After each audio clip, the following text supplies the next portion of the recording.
Well, hello everybody, and welcome to the 235th edition of the Boxing Asylum Nuthouse podcast. I'm your host, Steve Wellings. Joining me this evening, we have Dave the Hater Loba, Rob Kelly, and Donny Baseball. It was the weekend of hellacious beatings, everybody, whether they were quick and snappy like Marcus Browne against Shawnee Monaghan, or a prolonged, drawn-out beating like Takashi Miura, Berchelt. We saw taking licks, or we start in London, though, where Arthur Abraham, the Armenian German, I was starting to get a bit uncomfortable as he took his beating towards the end of the Chris Eubank fight. I don't think he's in the world, but he has a lot of volume. And if you're getting hit in the head repeatedly, especially with those uppercuts, it's going to take its toll. And I do worry about Abraham later on in life. 60-odd fights now. Maybe it's time for him to call it a day and hang up the gloves after a long and glorious career. Andy, I don't know if you've been a fan of Abraham through the years, but you, like me, you've seen pretty much most of his big fights, all the world title fights right from the beginning. He's starting to get towards the end now, and Eubank Jr. was just teeing off on him. Were you starting to get a little bit concerned in the 10th, 11th, 12th round about his health? I actually kind of felt he was going to bail at one point. I thought it was about the 5th or 6th rounds. In between rounds, he looked like he was really uncomfortable. Obviously, it's no like him to kind of bail in fights, and I didn't really expect him to, but I kind of got that impression off him. He just can't pull the trigger anymore. I mean, how often did he kind of like really go with the right hand? Very seldom. Miss Wildley. I mean, even back in the day, going way back to his prime and stuff, he would always have that trip switch. He would go to town and, withstand a burst for a good 30, 40, 50 seconds and stuff, and really kind of make his, put his stamp on a round. He just couldn't do that at all there last night. Lost just about every round. If it wasn't for the fact that Eubank isn't all that great technically, I mean, okay, he's a decent enough fighter.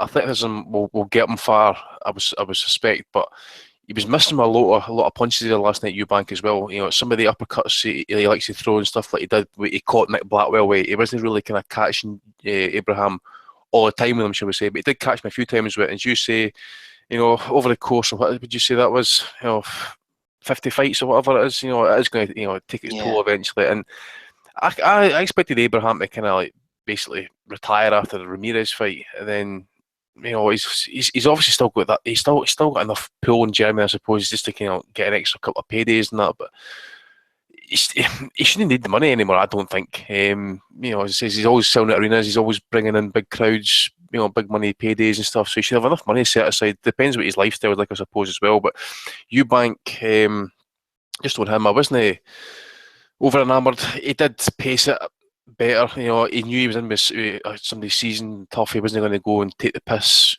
too much. He did a wee bit, I suppose, but he wasn't kind of wild all the time. We've seen him in the past not kind of come out the first 3, 4, 5 rounds and just try and just overwhelm people. He didn't do it this time because he obviously kind of knew he was to be kind of wary about Abraham's power. Obviously, it's the last thing to go away, but Abraham just can't pull the trigger anymore. And like we'll touch upon him later on, but like Robert Guerrero, I like to see him and Abraham retire now off the back of this as well, because it was at best a listless performance, and that's no the Abraham we know. He's always been kind of like, he's not been world level, shall we say, like world class. He's always been that kind of rung below, but he's always been known to give guys a tough fight. Made guys quit like Darrell and stuff like that. I mean, I've seen most of these fights going through his career, going back to Edison Miranda, Shannon Taylor, and all the type of fighters, Howard Eastman, but. It's time to kind of walk away. We always said when he went up to 160 after the Super 6, he couldn't. His punch power wasn't the same, and it's evident now that he's kind of pull the trigger. So it's time to go, I think. Andy, you were there at the beginning whenever he was fighting the likes of the Spider, Kingsley Aikiki. I remember that fight. I'm sure if it was in Eurosport actually. A lot of them were. I think he fought Steve Bendel at one point as well. There was one fight I remember. That vicious knockout. I think he actually, before he knocked out that guy Guerrero, I'm sure he had to pull out that fight beforehand, or it might have been the Corrales fight. He actually had to pull out it and then reschedule it because he's actually dead at the weight. He absolutely collapsed at the scales at 160. And that was I think he was dead at the weight in the Mahia-Oral fight, and the Guerrero fight, Andy, if I remember correctly. Guerrero was giving him the runaround. He might have been behind Abraham when he knocked him out. It might have been the Corrales fight, mate. I think you're thinking about, because the Guerrero fight, I was watching it last night actually to kind of like wind people up, says, imagine if he lands a shot on Eubank and that. Remember that kind of left cross he landed and just fold him up like a fucking deck chair. That was probably one of the everlasting images you'll ever see Arthur Abraham throughout 20, 30 years' time, and that will always appear on a YouTube YouTube KO highlight reel. That, by the way, that knockout, it was fucking evil. Yeah, maybe I'm getting those two the wrong way around. Rob Kelly, we had a question come in just before we went on air from Marvelous Mendo. He says, I didn't buy this fight, but after another victory against a big guy at super middleweight, what does Chris Jr. need to do to get onto the pound-for-pound rankings, or at least be taken seriously as a legitimate boxer? I suppose he'd have to be taken seriously before he starts doing pound for pound. Get on the pound for. Is he winding me up? This fellow with the question. The pound for pound list. What? You want to get on the list of the best? Listen, Arthur Abraham, Eubank looks great beating up static targets. We know that, right? And Arthur Abraham is not what he was. We just said that. Like, he's been finished for a few years. Thought he might have given Eubank a more difficult time than last night. But as Andy said, great point. Like, he missed a lot of his shots. I looked at one of the sequences at the end of the rounds, and he missed like 6 shots in a row. The crowd were up in arms because they're all uppercuts. And look at his stance and everything. He's holding his left hand low and trying a shoulder roll and pawing out with his right hand as a defense, like a baseball mitt. A good fighter is going to put him to sleep. And book it that they'll do it with a throwaway left hook to the body and a right hand over the top, because he's made for it. And if there's any good fighters in the 168 division, he's going to be found out soon. He's going in the Super 6, so at least that's shown some kind of intent that he wants to be a serious contender at 68. Apart from, clinging on to the IBO and beating up Australian guys. If he's showing intent, would he finish the Super 6? I don't know if he'd even go through with it. Like, well, you don't know, the Eubanks are unpredictable, but a predictable performance against an old Arthur Abraham is not turning me into a believer. That's for sure. Rob, just looking at the Super Series that he's going into now, hopefully, we all hope that he does go in. He needs that sort of test, like I said on Twitter last night, that guy who's going to throw with him, push him whenever he wants to take his breaks, like a Billy Joe Saunders, and we all saw he lost that fight. Do you think this Avnil Yildirim is the man to just sort of take him up to that next sort of level, that nice little step? Yeah, well, I don't think Yildirim is going to stay, is going to provide a static target for him. And if he does, I think he'll be looking to force him onto the back foot, make him uncomfortable, and just do different things that he hasn't seen before. Like we said, he's beaten up Nick Blackwell, he's beaten up, Spike O'Sullivan. These guys, they're the guys he looks good against. He didn't look good against Billy Joe. Looked great. Looked okay against the Abraham last night. What has Abraham got left? So we'd like to see him against a live body, and I don't think apart from Billy Joe, he's been in with a really live body yet. So at least we'll see some kind of. We'll have some idea of where he actually is at 168. I don't think he's the real deal, but time will tell. I think the Gale Groves both beat him. I think any of the 68 guys beat him, really. See, to be honest, see if he didn't go through with this tournament, by the way, whatever credibility they've got left is fucking done. They pulled out that Golovkin fight. They fucking chased people all over the place, saying that people are ducking them, Billy Joe Saunders, for example, and that. If they didn't go through with this tournament, if they start citing injury problems and all that sort of stuff, I'm calling it instant bullshit. Now, I know he's got problems with the right elbow sometimes. He's got a heavily strapped during sparring. I'm fucking serious. So he better see this till he either gets knocked out or till he wins it. Because as Rob says, we don't know what level he's at here. That was an old man he fought there last night. We need to see him in with the likes of okay, Callum Smith's no great, but then know what level he's at just now. So hopefully maybe get that fight. But the one I want to see him in with, George Groves, just someone with an educated jab, fucking serious puncher to the body, and that guy would see what kind of level Eubank is really on. Yeah, well said, Andy. A 2-part question from Grant Riley. Let's hit you in between the eyes with the first part, Dave the Hater. Grant says, just want to know what you guys, especially you, Dave, make of Eubank Jr. He impresses against B and C level fighters, but when he stepped up to fight Billy Joe Saunders, it was close. But can he compete with the likes of Groves, DeGale, and Martinez? I believe Grant might mean Ramirez there. What do you think, Dave? Well, last night was very clever matchmaking. The blueprint on Abraham is more than out. I mean, everyone. I mean, if you're in condition, you can beat him, right? All you have to do is move and keep up a decent volume, and he'll just keep his hands at home. I think that if Eubank had fought him maybe a year and a half ago, I may have cared. It's just like that. This is like the biggest name he's fought in his whole career. and he's been just kind of messing around for a while. Considers himself a world champion, fighting no names and bums other than Billy Joe. And I personally don't rate Billy Joe that highly, honestly, but he's decent, and he lost that fight. I think he will lose again as soon as he fights somebody like actually with a boxing brain, who is in or near their physical prime. I think even Callum Smith would probably kick his ass, because I think that there's just so many holes to his game. He's just waiting to be taken out. Oh, fucking big Spotty Smith to win that fight. Oh. I mean, you guys think he's hiding glass, Smith? I think the point is, mate, he's never really been checked to see if he has got the glass. You know, the guys that he has fought, Chesloka, was it Chesloka he fought? Was it that guy? He went 12 rounds with, or was it the Porky Medina? Which one was it? Guy who's on the European kind of cuss level, and I think that's probably his best win. I don't think he's ever fought anybody as good as Medina. What was it? Rebrasse, wasn't it? Rebrasse, but there was another fight, mate. There was another one he fought. I remember him thinking about De Gale, but again, as I say, he's never really kind of fought at a level, Smith, to see, you know, he's never fought like an Arthur Abraham type, shall we say, you know, an experienced kind of world kind of operator or whatever. But, you know, Smith, you know, for this tournament, he is fucking huge for 168. That guy really should be at 175. I don't know how he makes that weight, actually. That's another reason I think that I would give him the edge in the Eubank fight. I think that he's got a big size advantage there. Eubank could probably be at middleweight and still be fighting okay. I guess he's kind of moved up chasing the British names.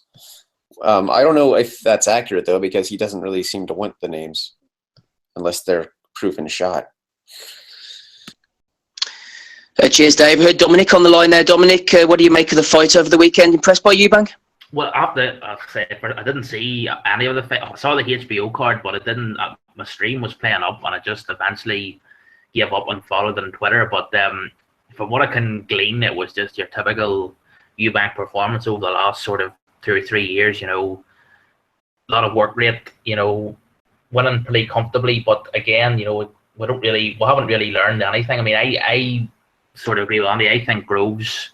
The fights I want to see is I want to see Groves against both Eubank and Smith, because I think Groves probably beats both of them. But yeah, I mean, Eubank, he doesn't punch. He doesn't have the punch that his old man did. He has the work rate and the stamina. He has the work rate and stamina that his dad didn't have. Ironically, the thing about the old man was that all the stunts in the ring were to try and get a break, because he didn't have the engine to keep going, to do like a sort of, he wasn't like a Joe Calzaghe type who could just fight constantly for 3 minutes of every round. He needed the breaks, and that was the reason for all the sort of showboating around and everything. But the son is more, the son, he does have the stamina, but the problem he has, I think, as well, is he's better when people bring the fight to him. You know what I mean? I think he struggles if he has to, you know, take the fight to someone else. That's where I think he would struggle with Groves. Groves would go out, take the centre of the ring, not march forward, but just take the centre of the ring and put the jab out and force him to, you know, negotiate the jab first of all. But his power at middleweight wasn't even great. You know what I mean? Correct. His punching power at 160 wasn't anything to write home about. And now, you know, he's going to be up at 168. I mean, Groves is a second-hand puncher at 168. He has taken people out with one punch like Paul Smith Jr., which was a glorious night. But you know, he hasn't. Groves usually takes people out with, you know, accumulation of second-hand punches. Like it'd be interesting to see him checking Eubank to the body. But I mean, it's interesting, you know. I told someone this last night. You know, the whole Eubank, you know, someone mentioned a few minutes ago. It's the same old. It's very reminiscent of the father's career. You know, he mentioned the old man was always mentioned in the same breath as Tony and Roy Jones and McClellan and Hopkins, all those great those great era of American middleweights and super middleweights in the 90s, but he was never in the ring with any of them. Instead he stayed in Britain fighting, guys who were good fighters, but not the level of those American guys. And it's the same, I think, with Eubank Jr. He linked his name to the Golovkin. I don't think they ever had any intention of fighting Golovkin. It was all a publicity stunt, masterminded by the old man, just to tie the son's name to Golovkin to get publicity. They never had any intention of following through with that fight, I don't feel. And I think the reason that they're moving to super middleweight is that they don't even if, say, Canelo beats Golovkin in September, they don't really want to fight Canelo either. And it's not so much that they don't want to fight Canelo, it's they don't want to fight on someone else's terms. They know that they can't go into negotiation with Canelo and say, here, we're making these demands and you have to acquiesce to them. That doesn't work. You someone like Canelo, you do what he, you follow the terms that he lays down to the gloves, the size of the ring, who's on the side, all those things that Eubank is insistent on, and they're going to scuttle, I think, so many potential opportunities just by how insistent they are on making these silly demands. It's another pernicious legacy of Floyd Mayweather. These guys today, they think because Mayweather makes all these demands, they're going to be like Mayweather. They're going to make all these silly demands, and it's a pity. But I don't really rate him. I think he's good, but I think his lack of punching power is going to find him out, and I think Groves would probably beat him. Did you want to say something briefly, Dominic, about Nick Blackwell? Yeah, I'll leave it if you want for a while, Steve. I can say it now if you want, but I mean, it was just this guy, the journalist. I think you've heard of him, new guy, Elliot Wurzel. Yeah. Yeah, he's a writer. He was in team. He was the Haymaker sort of publicist. Biographer. He wrote his book as well, didn't he, or something? Yeah. Yes, he wrote his, the authorized. I'm just reading it out here because I've just got his new book here. It's called Dog Rounds. The subtitle says Death and Life in the Boxing Ring. It's about, basically, he's gone and tracked down these fighters who have killed other boxers in the ring, like Barry McGuigan with Young Ali. I mean, Emil Griffin's obviously dead now, so he couldn't track him down. Another person he tracked down, Steve, was the guy who fought Frampton on the Frotch Butte undercard in Nottingham, Raul Corrales. Yeah.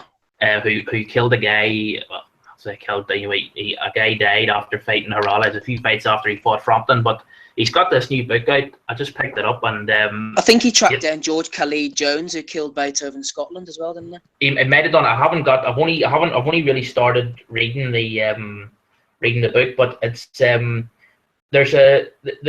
he discusses the Blackwell case in it. Obviously, Blackwell thankfully didn't die, but obviously he was writing. The Blackwell thing happened, the Eubank fight, while he was writing this book, and it's interesting because he sort of. There was a guy, Danny Robson, I think on Twitter. He put the photos up of Blackwell during the week, of Blackwell and wherever he was with I think family members, and you can see in Blackwell he looked different. Obviously, he didn't look as bad as some former fighters after a situation like that. But to me, it's been on my mind a long time since Blackwell took part in that spar. And what I wanted to say was I've always been a bit vexed by how much people, especially the guy that got that job's worth, Robert Smith of the Board of Control, the way he criticised Blackwell after he took part in that spar. And it's not the fact that, yes, we all know it was a foolish thing to do, but to me the central problem was that everyone was fixated on the physical recovery after the Eubank fight. No one was seemingly concerned about the psychological recovery of coping with something that he loved being taken away from him, and never been able to do it again. And the provision of the proper sort of mental sort of treatment, psychological therapy to sort of get him to cope with with that, and to not help him not fall into the temptation of doing what he eventually did, which was to go back and spar. And I just thought it was out of order. Your man Smith and a few other people at the time, the way they were saying it was, it's very easy to say that it was silly. We all know it was silly, but it's more important to understand why. why the guy. This was a guy who just loved combat. He wasn't a nasty guy, but we all know Blackwell.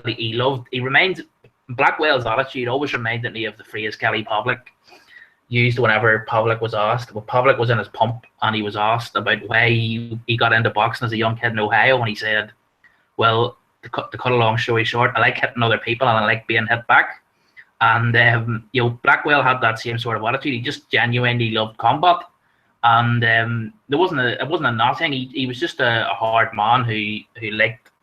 He loved fighting, and to me, it was just I was just sad the way I don't think people understand the problem.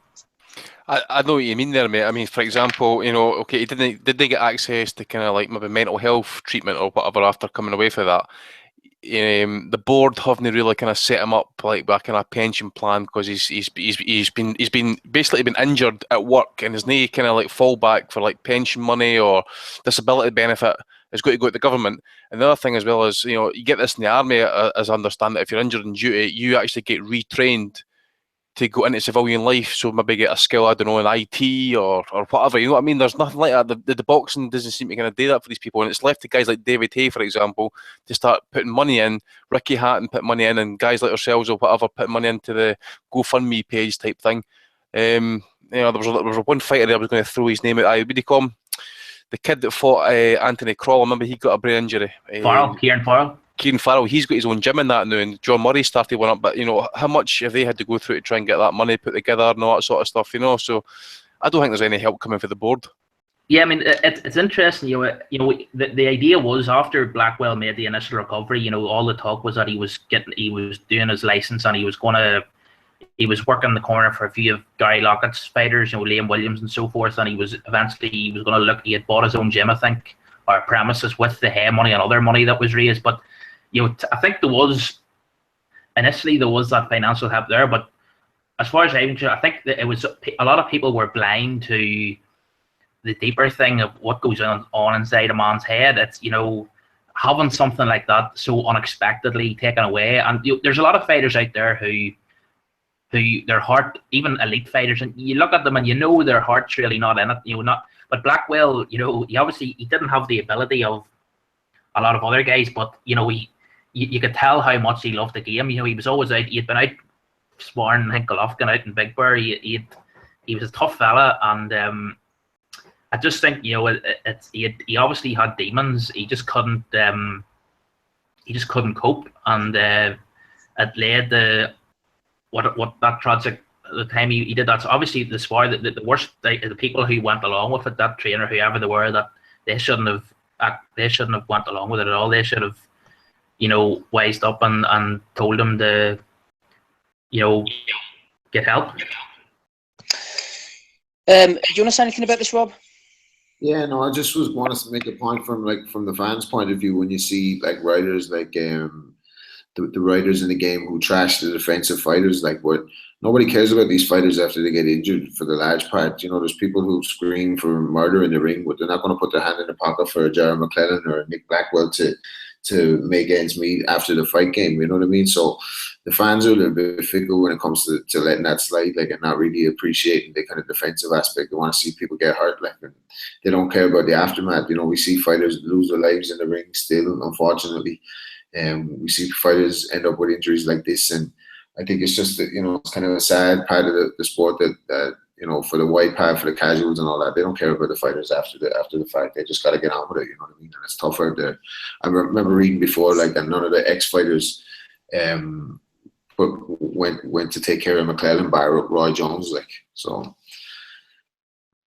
Well, it's interesting. I've seen an article on the Fight Hype in that regards. Wilfred Benitez, just basically breaking down what happened to him in Argentina and stuff, and he's now living off checks for the government for Puerto Rico, and a 3-figure sum each month for WBC. And I think two of his brothers have also got degenerative brain disease as well, So it's interesting. Just on the McClellan case is it's a bit of an outlier, because I think the thing with McClellan was obviously everyone like ourselves who have were into the sport would know about McClellan's history with the dog fighting, and that obviously had deterred a lot of people from expressing the same sympathy that they would express with regards to other people like Michael Watson or Abdul Salamov or Adi Gutnick, people like that.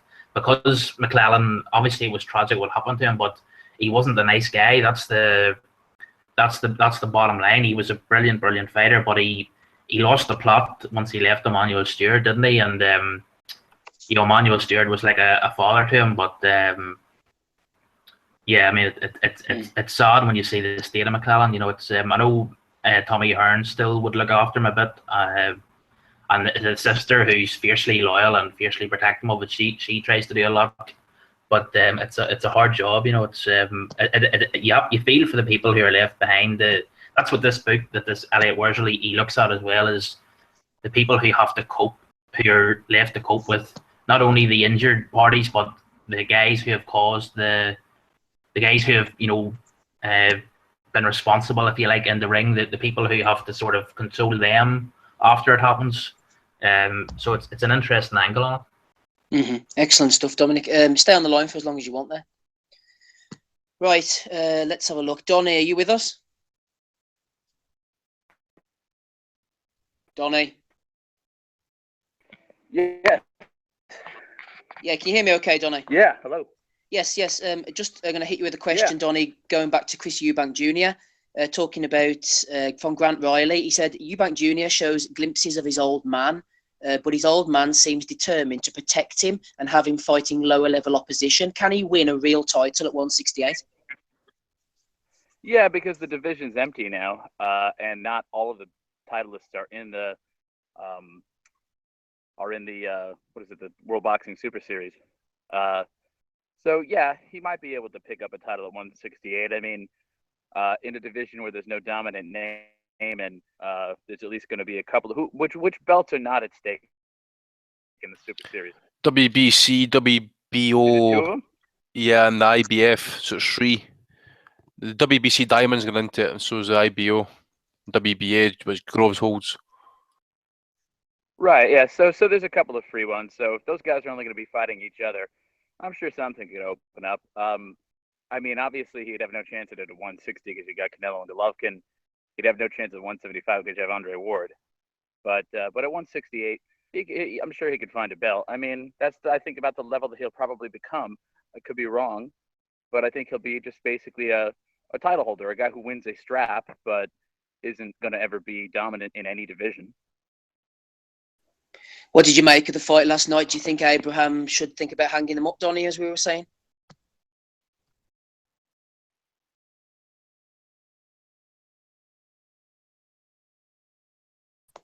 Donny? Hello, yeah? Do you think Abraham should hang the gloves up now? Yeah. I mean, I think it's time. I mean, he might be able to still pick up a few extra paydays and like Granite, and he'll always be able to 12. But I mean, I don't know if he needs it at this point in his life. I mean, he's had presumably if he's held on to some of his money, he should be okay. And I mean, he always would have had trouble with a fighter like Eubank because Eubank's got a lot of speed, and his style is all wrong for him, and that's why him in that fight, because he knows that stylistically it's the exact perfect foil for what Chris Eubank does have in terms of talents. The sound's breaking up, Donny. I mean, I think. Well, I just wanted to say he looked probably worse last night than he would look against maybe someone else, but stylistically that was a bad matchup for him for a little while, long time. Okay, thanks, Donny. Andy, just moving on to the undercard, we were talking about difficult nights there. IBF featherweight champion Lee Selby certainly had a difficult night there, coping with the death of his mother. He put in a commendable 12-round win over Jonathan Victor Barros. I suppose it did what it had to do, mate. I felt that it was early doors, first couple of rounds and that. He was throwing kind of like just throwing shots. I don't know if he's just trying to get a bit of frustration out. Obviously, it's been a hard week for him. I did think he was going to gas at one point. I do still think at featherweight, I think Selby's only really good for 6 or 7 rounds, and then the tank goes. We all know he's depleted at the weight, just trying to make it. How he keeps making it every time, he can't fault a guy. Even after everything has happened, he still made weight, went in there, done what he had to do, get the win. stay champion, and then he's, you know, fingers crossed that he can get the Frampton fight and get that big payday. You know, so you got to give the guy every respect in the world. You know, lesser guys, you know, with a step out of that, you know, he stepped up like a true champ, went in there, done the business, and that's all you can ask. So fair play to the guy. And as I say, if that Frampton Selby fight was to come off, I'd have two dogs in that race. So I like both guys. So you know, fair play to Lee there. Just before we move on, Andy, a word for Robbie Davis and then Kid Galahad. I didn't see Galahad, but Davis came a cropper against this Polish guy, Soroka. I went away and checked about this Polish guy. Apparently he's an ex Polish national champion, so obviously a decent bit of pedigree there. One thing's for certain, actually, this guy's not going to end up in any matchroom shows anytime soon. Anyway, put it that way. It's a live body. You would probably say is actually because of who Davis is promoted by or whatever. They need to take these kind of harder fights, and in the end, Davis, you know, he was up in the scorecards. I think it was all three cards. I wasn't really scoring it as such. It was the same with the Selby fight. I wasn't kind of closely scoring it. I did think he was winning the fight a wee bit, but he was trying to right across. I don't know. I've lost count actually how many times he tried this, but he tried to lead with his left hook. And when he did that, he dropped his right hand, and he was always getting countered with other guys' left hook as well. And in the end, that was his downfall. Took another left hook, and he just basically folded. You know, bounced back. You know, it was a heavy. You know, as I say, he took a lot of those kind of left hooks. I forget how many. As I say, the knockdown was pretty heavy, and he was carried for the ring on a stretcher with an oxygen mask going to hospital for precautions, and he's tweeted out that saying he's okay and stuff. So you know, that's good to hear. But you know, it's not the end of him. I mean, he can go back to domestic level, pick up the British or whatever. Just work his way back up into world contention level, but it's a wee bit of a kind of body blow for him. But that was only his 16th fight. I mean, he's not finished the article yet. You know, a lot of people still rate him. So a couple more learning fights. He's maybe got European level, build up that confidence again, and get back on the road. And the fight I forgot to ask you about, Andy Kakachi against Martin J. Ward. How did you see that one? I could catch you winning the fight again. It was one of those fights I didn't really closely score it. I did think Kakachi won it by a couple. It was a bit of a scrappy fight. I just felt that Kakachi's shots were kind of more heavier, and that was the reason why I was kind of more scoring from him, you know, more kind of effective shots and that. But Ward, he was missing shots. Both were missing shots. It was a scrappy fight. It really was. Just on the point of the scorecards, actually, I seen that the Argentinians had scored, who were actually watching for the Barrios fight, actually scored at like 119, 108 or something to Kakachi. So a bit off there. They were taking the piss at it as well. But I thought Kakachi maybe won it. But I mean, I say, you know, a couple of points here, other side. I say it was a scrappy fight to watch. It could have really went either way, I think. Rob, just starting you off with Robbie Davis Jr., do you think sometimes fans and pundits and promoters sometimes go a little bit overboard when they see something with a bit of a glimpse of talent, something half decent, and they say, oh yeah, this guy's going to do this, and this, and then a big reality check for Davis and his team? Hold on, I'm going to have to G-check my woman. She's talking here in the kitchen. I don't know what's going on with it. No, I have to do a shout-out because my birthday this weekend, and she's after coming up with a lot of presents, and I have her like a slave in this kitchen. Look at her cleaning. So yeah, of course they do. They lose their mind when they see a bit of talent. You know what I mean? Like myself. Tell us about Davis, or tell us about Selby or Kakachi, Rob, even. I didn't see any of that card because it was my birthday this week, so I was out. But I saw almost everything else. I saw the PBC and the HBO. So. No problem, Rob. You go and have a word with your missus and apologise off microphone, okay? And we'll come back to you in a minute. All right, I always. Hey to Dave, did you see anything of the undercard Lee Selby, Kakachi Ward?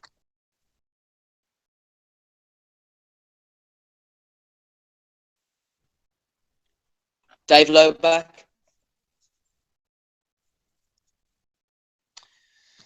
Don't seem to be getting hey to Dave now. Dominic, what about you? Lead us on with Kakachi there. Did you think it was a fair decision or not?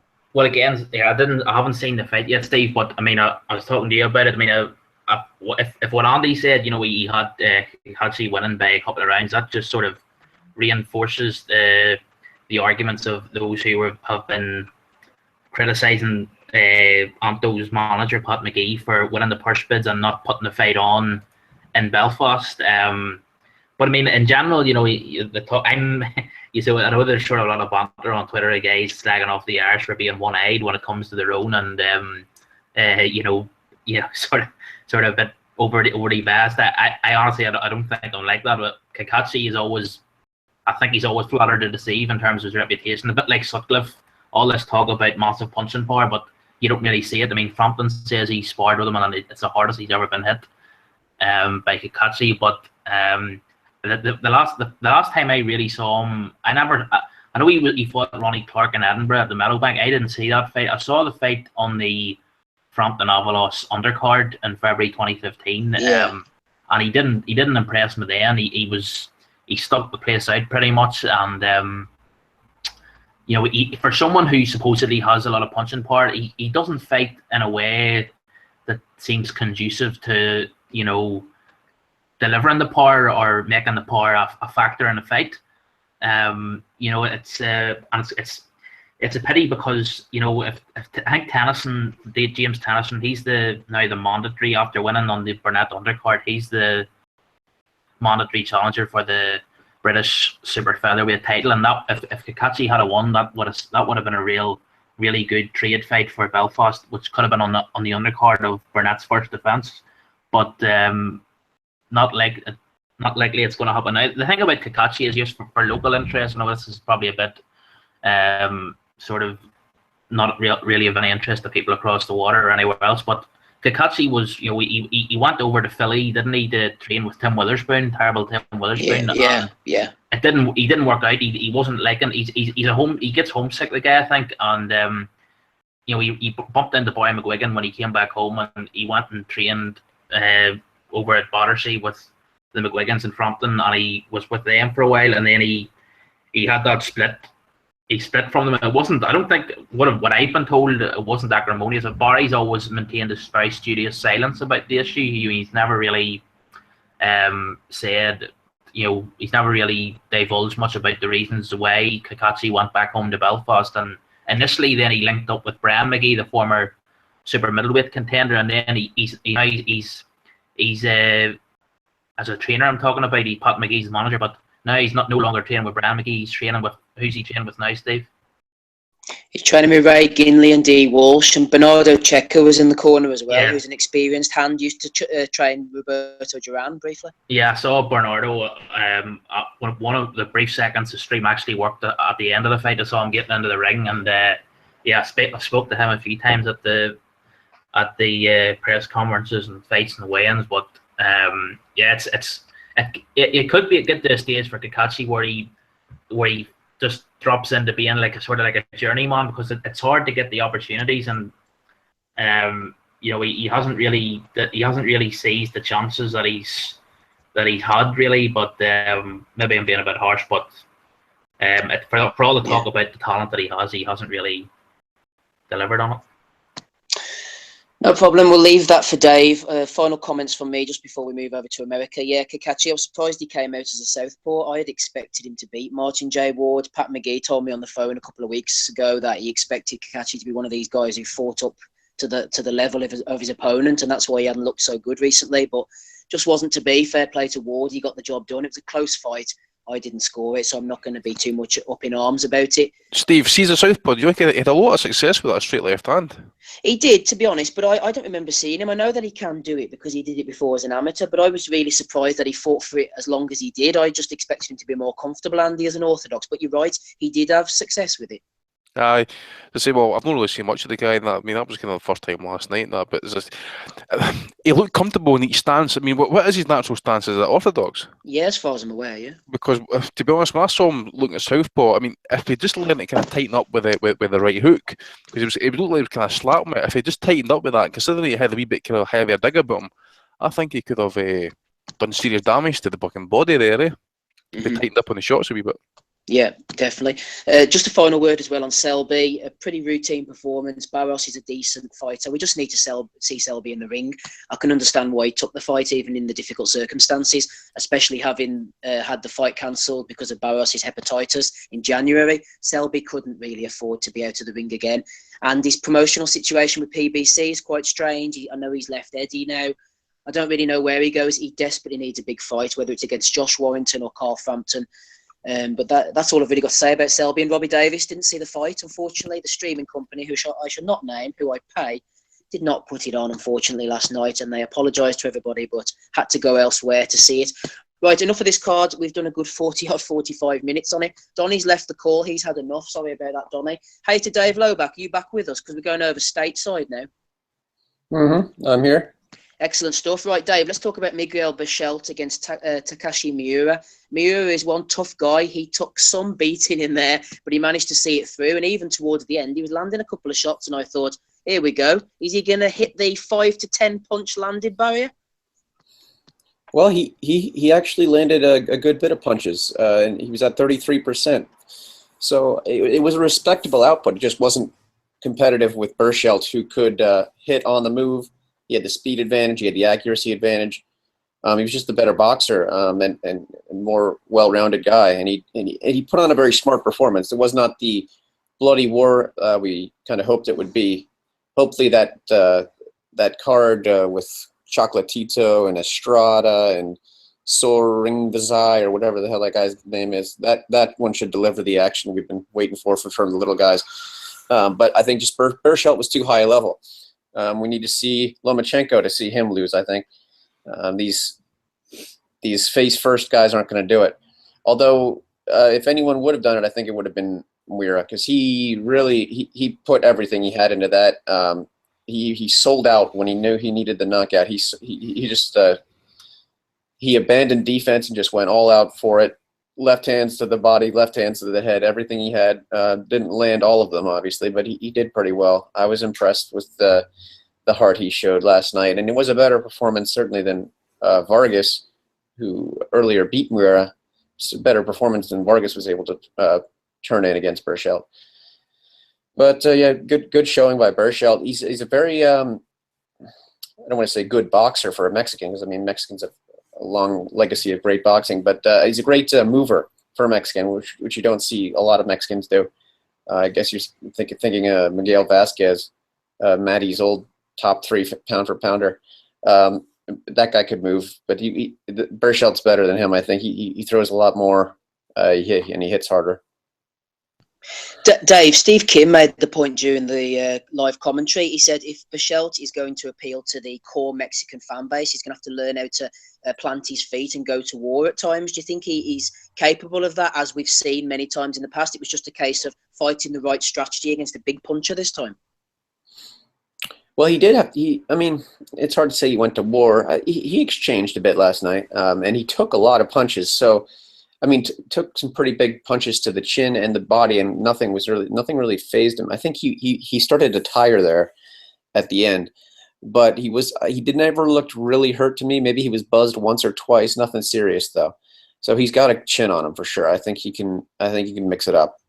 I still think that Lomachenko would probably play with him, but that's probably what Lomachenko does to most guys. That's why I wanted to see Lomachenko with Garcia, but I don't think we're going to get that fight. Andy, I thought Miura was washed up, to be honest. He'd had one too many wars, and whenever Berchelt knocked him down in the first round, I was thinking, here we go, I'm going to get a prediction right. But the Japanese fighter, they fight for respect and honour. Again, as Steve Kim said, and he hung in there, and he was always dangerous. That was exactly what I was going to say, mate. Steve Kim's comments, I picked it out pretty clearly. You know, he's pure kamikaze, this guy. As you say, he's had, horrendous wars. that one with Francisco Vargas. I think he got knocked down in that fight. The Miguel Roman fight, which he won with a 12-round knockout. Just the style that he fights and that, he's rugged, heads come together. As people say, he just abandons all reason and just goes for it when he has to and stuff. But I'm going to sound like a hater here, but I wasn't too over impressed with the fight, because I was expecting something totally different. And if you remember my comments last week, actually, I'd expect this to be a complete war. But Berchelt, he showed a different aspect of his game, actually. At the same time, I wasn't all that impressed with it. It was very basic jab, and he was trying kind of launch himself forward to then try and get the right hand in. He was okay with the basics, and that's what he stuck to. If the basics work for you, stick with it. A lot of movement as well, but is it just me, or is this guy massive for a 130-pound fighter? I think he's fucking huge. Looked huge, didn't he? Huge. Look, he was wide, wasn't he? He was massive. He was wide. He's thick set and stuff. I'm saying to myself, Christ's sake. So if you're going to get this Lomachenko fight next night, it's going to have to happen soon, because I don't expect him to be hanging around about that weight for much longer. As I say, I'm not saying like I'm totally shitting on the fight, because Miura is what he is. He's always been strong. Berchelt showed with the basics you can actually take that guy apart and basically literally beat the snot out of him. Did anybody see that video? The kind of short vine. He takes a right hand, and you just see this big length of snot coming right out his nostril. I put it up on Facebook earlier. I recorded it off the TV. It was a belter, wasn't it? It was a fucking belter of a shot. Actually, so I was literally beating the snot out of my eye. But as I say, I'm not somewhat I sound like a hater, but I just I was expecting something totally different, and at times I was kind of getting bored with the fight, because Miura wasn't really doing much damage. He wasn't really getting into distance. As you say, he wasn't really landing a lot of shots. It was always jab, right hand, and maybe having to tie up or whatever and that. But no, fair play to Berchelt, because that was a tough opponent. No ways about it. That guy's a top 3, top 4, 130-pound fighter. So you got to give him that much respect anyway, at least. But he's definitely on the way down now, I think. Dominic, as a member of the hardcore boxing fraternity, I think you'll like this one from the Box Bet Beast. He says, what about a Super 4 tournament at £130? We've got Miguel Berchelt, Gervonta Davis, Lomachenko and Corrales. Lomachenko has to be blindfolded, though. Discuss. Hey, has to be handicapped somewhere, don't they? Yeah, I mean, it's going to be like it's. I mean, I watched the guy, obviously, Jezreel Corrales. We'll probably discuss that in a minute. He was on the card too, and it's feel free to throw it in now if you want to. Yeah, I mean, it was a technical. It was stopped on a technical. It was a technical decision. There was a Castellanos. He had a cut on the very start of the fight in the middle of his forehead, and then he got another cut under his right eye. And at the start of the 10th round, there was a clash of heads, accidental clash of heads. Just Corrales' head right onto the cut underneath the right eye, and it swelled real quickly, and there's blood everywhere. And it looked, to me watching it, looked like Castellanos wasn't too disappointed that it was stopped, that the doctor sort of stopped it. You know what I mean? But I've seen guys carry on with worse. Like certainly, you think of Vitaly Klitschko going nuts whenever they stopped that Lennox Lewis fight. But yeah. It's you could sort of think of is I know they were saying they were saying during the thing that Castellanos, when he dropped Corrales twice, I think it was the 3rd or 4th round, he dropped him twice, and the commentator Steve Kim was on the Box Nation commentary, and he was sort of saying that Corrales, he's just signed.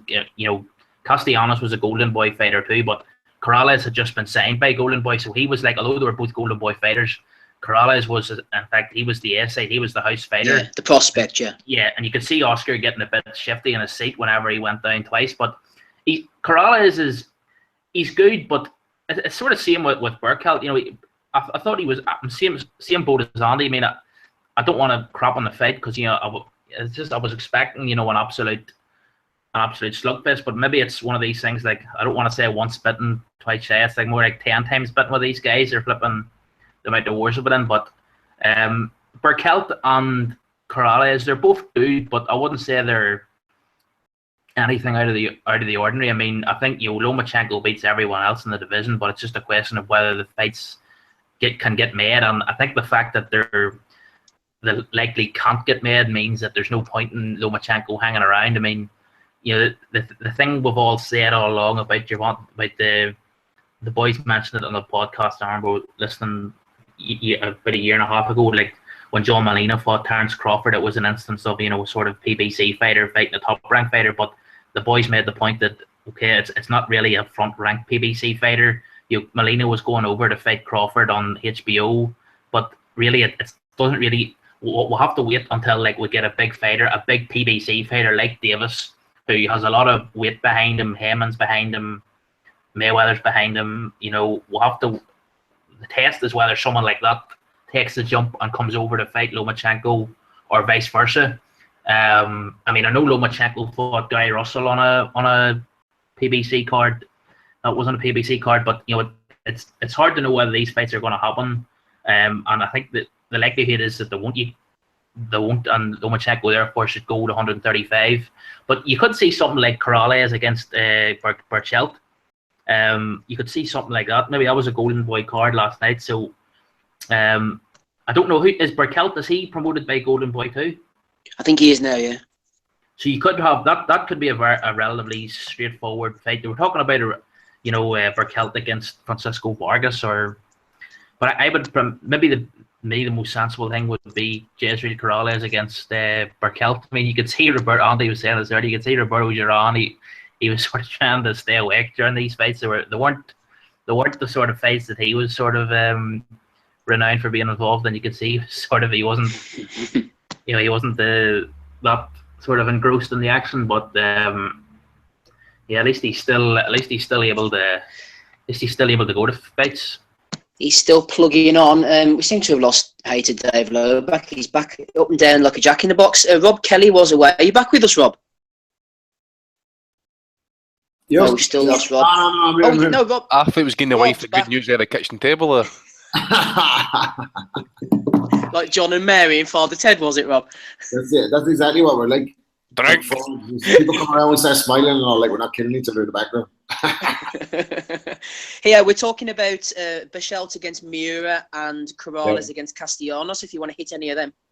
Yeah, I think Miura's had one too many hard nights, like, hasn't he? Looked like that, certainly looked like that anyway.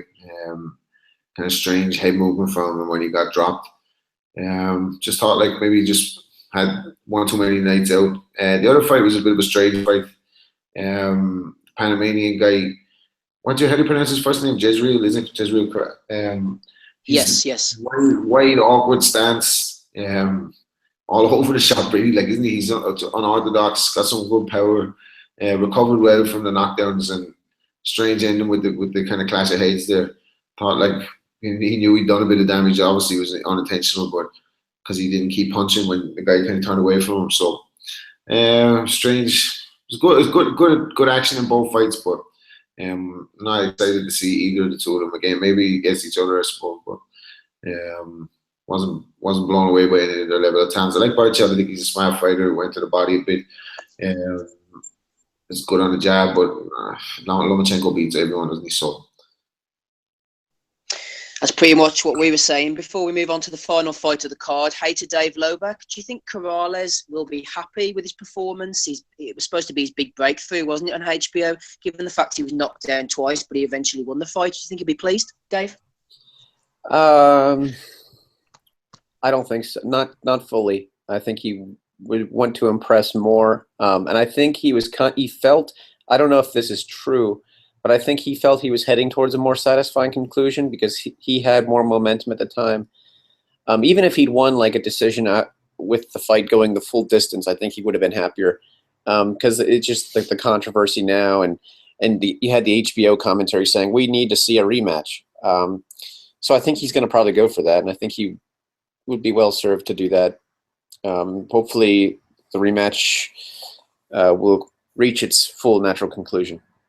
But yeah, he needs some seasoning. I don't know how old the guy is, but he's pretty wild. Dave's not that impressed. Andy, the final fight on the card. Finally, a win for me. I got a prediction pretty much right. I thought Sullivan Barrera, that is, would touch the canvas at some point. But ultimately, he'd be too skilled for Joe Smith Jr. I don't want to shit on Joe Smith, Andy, because he's a nice guy. He's not a great fighter, though, is he? He's a good fighter. And I said before the fight, there's a couple of asterisks against these big wins. Mm-hmm. Fonfara caught him cold. Fonfara was proven to be shot to shit. Bernard Hopkins, obviously, aged version, been out of the ring a long time, got literally knocked out the ring by Joe Smith. No beef with him, 2 good wins. But I just think he found a guy who was fresher, more active in the ring and out, mobile, had the fundamentals, and he got put down to the sort of level that he's probably at. Smith, is that a bit harsh, Andy, or do you see where I'm coming from? I see where you're coming from. I mean, it was. I can't remember. People not calling the Hopkins fight upset of the year for late last year, I think. Mario Lopez wanted to give Smith Fighter of the Year. There you go. So it shows you how quick you can quickly become the the forgotten man, eh? I know what you're saying. I mean, from Farah, you could say, right, okay, he got lucky, 1 round blowout and stuff. You could say the fighter got caught short or whatever. And then you think to yourself, the Hopkins fight, how often have people wrote off Hopkins and then he's just turned the script, and you're saying to yourself, as he sees something that we don't, just proved that, the lad was able to hang in there with the fact as the guy, Hopkins was really past and shot the shit. He stepped up for the first time. Now, Barrera's no great as such, Ward clowned him, Ward dropped him, Ward hurt him. I think he's a decent level, opponent. Smith, he got hit with a reset shot, actually, a right uppercut, just seemed to kind of like almost switch his lights out. But at the end of the day is, that short left hand that he used to drop Barrera, I mean, it didn't land flush, it landed kind of high in the head and stuff, and so he's always got that chance. And I just think what's happened to him now, some people might look at him and say, right, okay, he's got the power, but he's not got the skills. And if you've got a good technician yourself, if you're training him stuff, you would be confident going into a fight against Joe Smith, because at the end of the day, he's got the power, but he's not got the technique. And if you got a good fighter, he would take him apart, play, and that's what Barrera did there last night. Won it wide, and he gets himself into his WBC title shot, hopefully. But so yeah, again, I'm not shitting with Smith. The guy's one of us. He's he works in the dust. He does his kind of part time, so to speak. So you can always back the guy and support him and stuff because he's one of us. But he's going to be limited in how far he goes. But I dare say he's earned a few good quid off his last 3 fights. So that'll be HBO exposure and stuff. Well, he definitely have primetime exposure, I suppose. But you can only kind of wish the guy all the best. Yeah, well said, Andy. Hey to Dave. After Smith's 2 wins, a more mainstream, maybe promotional and management company than Joey DeGuardia's Star Boxing would have possibly manoeuvred Smith into some kind of world title fight rather than a fight against a really dangerous operator, hey to Dave, like Sullivan Barrera. He should have been fighting for a world title, really, shouldn't he, after those 2 wins? Well, he did. I mean, I know this is something that the Adonis Stevenson fanboy, my low place, occasional guest on our show, always harped on about, but he did have the chance to fight Adonis Stevenson.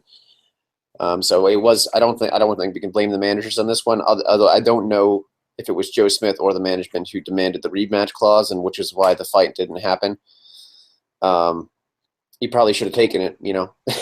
Yeah, see, I read it was the management. That's why I was blaming them. But I am happy to be corrected. It could have been. Yeah, it could have been them too. I don't know. I'm not sure whose fault that was. Doesn't really seem like the kind of demand Joe Smith would make. He's a very blue collar guy. He seems like he'll fight anyone. I don't think he was the one who made that. Maybe it was the management. You're probably right there. But it's unfortunate because I think he might have had he would have had, I think, just as good a chance of beating Stevenson as Sullivan Barrera. I mean, he's a guy with a big punch, and both guys can be hit. He got Barrera. He might just have happened to finish off Stevenson. Probably would have gotten stopped, but it would have been fun while it lasted. And then it's a pity that didn't happen because it would have been a lot better than Stevenson versus Joe Smith Jr.'s bitch shot Fanfara. Rob Kelly.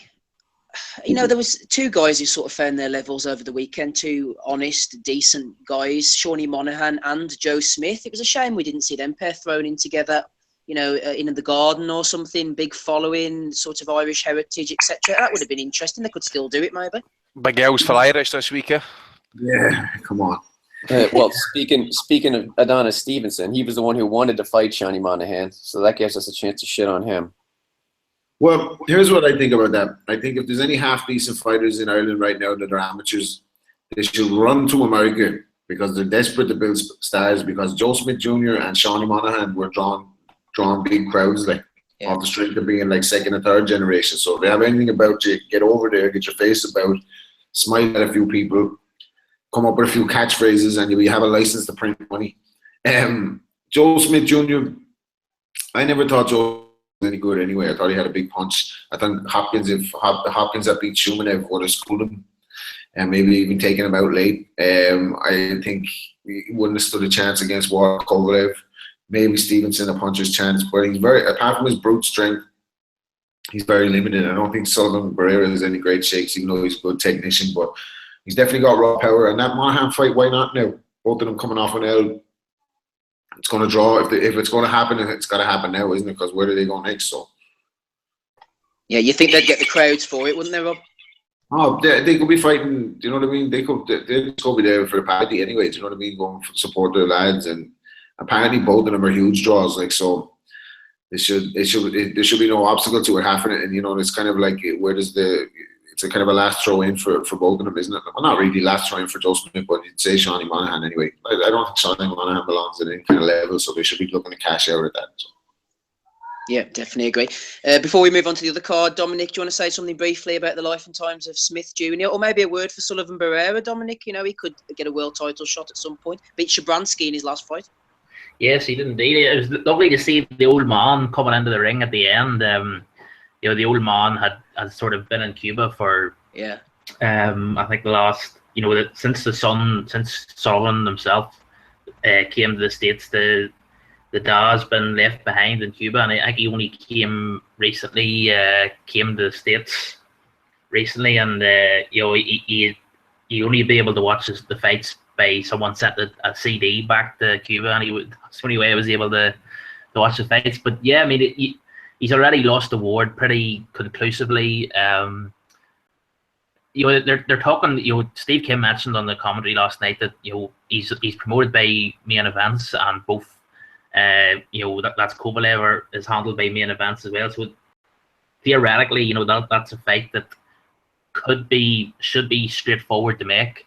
Barrera against Kovalev. We obviously don't know what his next move is going to be, but it's interesting, just on a brief tangent as well. We're talking about light heavyweight, Steve. Our friend Beater Beef. Yeah. I haven't really read too much in this, but it was touched on in the telecast last night. The commentators were talking about this falling out he's had with this sort of imbroglio with his management. Von Michel, I think it looks after him. He was supposed to fight this guy Curling. Is it Enrico Curling? Yes, Curling. Yeah, he's trying to get away from the PBC, isn't he? He's trying to break away from everybody, I think. Yeah, well, I know he was on PBC, wasn't he? That's right. But I mean, I agree with the Guru. You see, the Guru, what he was saying, what's happened to him? Is his account been suspended? Yeah, he's been suspended from Twitter. We don't really know why, but I think he's gone for good by the looks of it. Yeah, because I just saw it the other day. But I mean, what he was saying the last time, a few times ago, he was saying, you know, he actually thinks Beater Beef is Viterviev is the best, potentially the best of the light heavyweights. I'm sort of inclined to agree. I think Viterviev is bloody savage. I mean, I remember him knocking out that guy. His name's Campillo. Yeah. It's one of the most savage knockouts I've ever seen. He's bloody scary. That guy, he could take out a lot of cruiserweights. So he took out Tavoris Cloud as well, didn't he? I think. Yeah. He totally blitzed Cloud, so he did. But he's scary. Didn't he beat Kovalev in the amateurs like twice? Yeah, at least once. Yeah. He's a savage. He's a savage man. He's good, but it sounds like if he's trying to do all this, like he's screwing around with his promoter and stuff. It sounds like he's another Demetrius Andrade at a higher weight. You know, Andrade might be the best guy at 154. We'll never know because he's not going to fucking fight anybody. Maybe Beater Beef is doing the same shit. He's got to just get in there and fight. PBC's not. It's not great at keeping all its guys active, but it's better than doing nothing. How long has it been since he's fought? Didn't he fight at the turn of the year? I think he fought on like Boxing Day or New Year's Eve or something. If he sticks with PBC a little longer, they're going to eventually have no choice but to throw him in with Stevenson, which is what he should want, right? I mean, they don't have very many guys at light heavyweight, obviously, based on who they've been feeding to Stevenson. They don't have very many guys to give him. So if he just hangs out there for a little while, keeps winning, he's got that shot locked down. So would Stevenson take the fight? That's the problem. Oh, yeah. He'd move back to HBO. Yeah. The hater laying on the hate tonight. Here, Dave, while you're on it, let's go over to that other card and stay at the higher weight, shall we? Shawnee Monaghan against Marcus Browne. I fully expected Browne to have too much for Monaghan, as I think you did as well. Didn't quite think it would finish as early as it did, though. He really blitzed him, didn't they? Yeah, Steve Willis, the referee, I think he actually did a pretty good job stopping it when he did. It could have gone on longer and we would have seen more of a beatdown, but I mean, it was pretty clear he was way overmatched. I mean, he wasn't hurt that bad at the time of the stoppage, but there was no need for it to continue. Marcus Browne again looked good. This is a guy who I've seen live, I think, twice. Both of those times he looked really sloppy. He would kind of just maul guys and try to fight on the inside, then like break away, land like some winging overhand right, then kind of clinch and maul again. But in his last fight against Thomas Williams Jr., he looked excellent, even if he did hit him on the ground. And then, of course, against Shawnee Monaghan, he looked very good, but that's not really saying too much, I guess. I'd like to see his continuation. I think a Stevenson fight is certainly better than what we've been getting from Stevenson. Let's see that. I like Marcus Browne now. I don't know what changed about him, or if anything really changed. Maybe it's just the styles of the fighters he's in with. I hadn't seen too much of him before, but he looks good at range, and that was something I didn't think was possible before. Because I thought he was afraid to really show what he had at a decent sort of medium punching range. I thought he would always just kind of hug and maul and look to set up a few shots just to kind of win rounds. But no, he looked, he looked good. Good speed. 20. Yep. Sorry, I was going to say, Andy, 20-0 now with 15 knockouts. Browne, he was looked at as a prospect. He knocked out Gabriel Campillo, Francisco Sierra. I think it was a fight with Radovije Kalajdzic. He really struggled, and a lot of people went off him there. And then he came back with these two wins against Williams Jr. and Monaghan. Do you think it's just styles make fights, and he's fighting good opposition, or do you think he can make a noise at the top of the sport? As it stands at the minute, no. It's really going to depend what Ward's going to do. As I say, light heavyweight's starting to thin out a bit. Kovalev has been exposed. Ward's not going to be dedicated to it. I think the guy is going to be in the round there looking to get a title shot, and it should come shortly. As I say, nobody raised Shawnee Monaghan, going into that fight. People were actually hoping that he would get beat just to get rid of him and stuff. So that Francisco Sierra, that name rings a bell. Did George Groves not beat him? I remember Carl Froch. Yeah, Groves beat him in America on one of the undercards, didn't he? And maybe cleverly, I think he even fought Carl Froch early on in his career. He's been about a bit. So I mean, a 4-round knockout. Gabriel Campillo, yeah. I was a big Campillo fan back in the day. Campillo at that point, he's training to make weight. He's not even training, probably just picking up a wage. George Blades, Aaron Pryor Jr., these are no great names. Thomas Williams Jr. was a decent one, good knockout. He's a wee extra step up in class, I think. But as I say, the problem is light heavyweight's kind of thinning out a bit, and there's no really any other good names in there that could actually maybe step up and face. There's nothing kind of, Stevenson fights nobody anyway. I can't think of anybody else off the top of my head to know who might fight, but Have any of you guys seen the Radivio Kalajdzic fight? Kalajdzic? Yeah. Was it any good?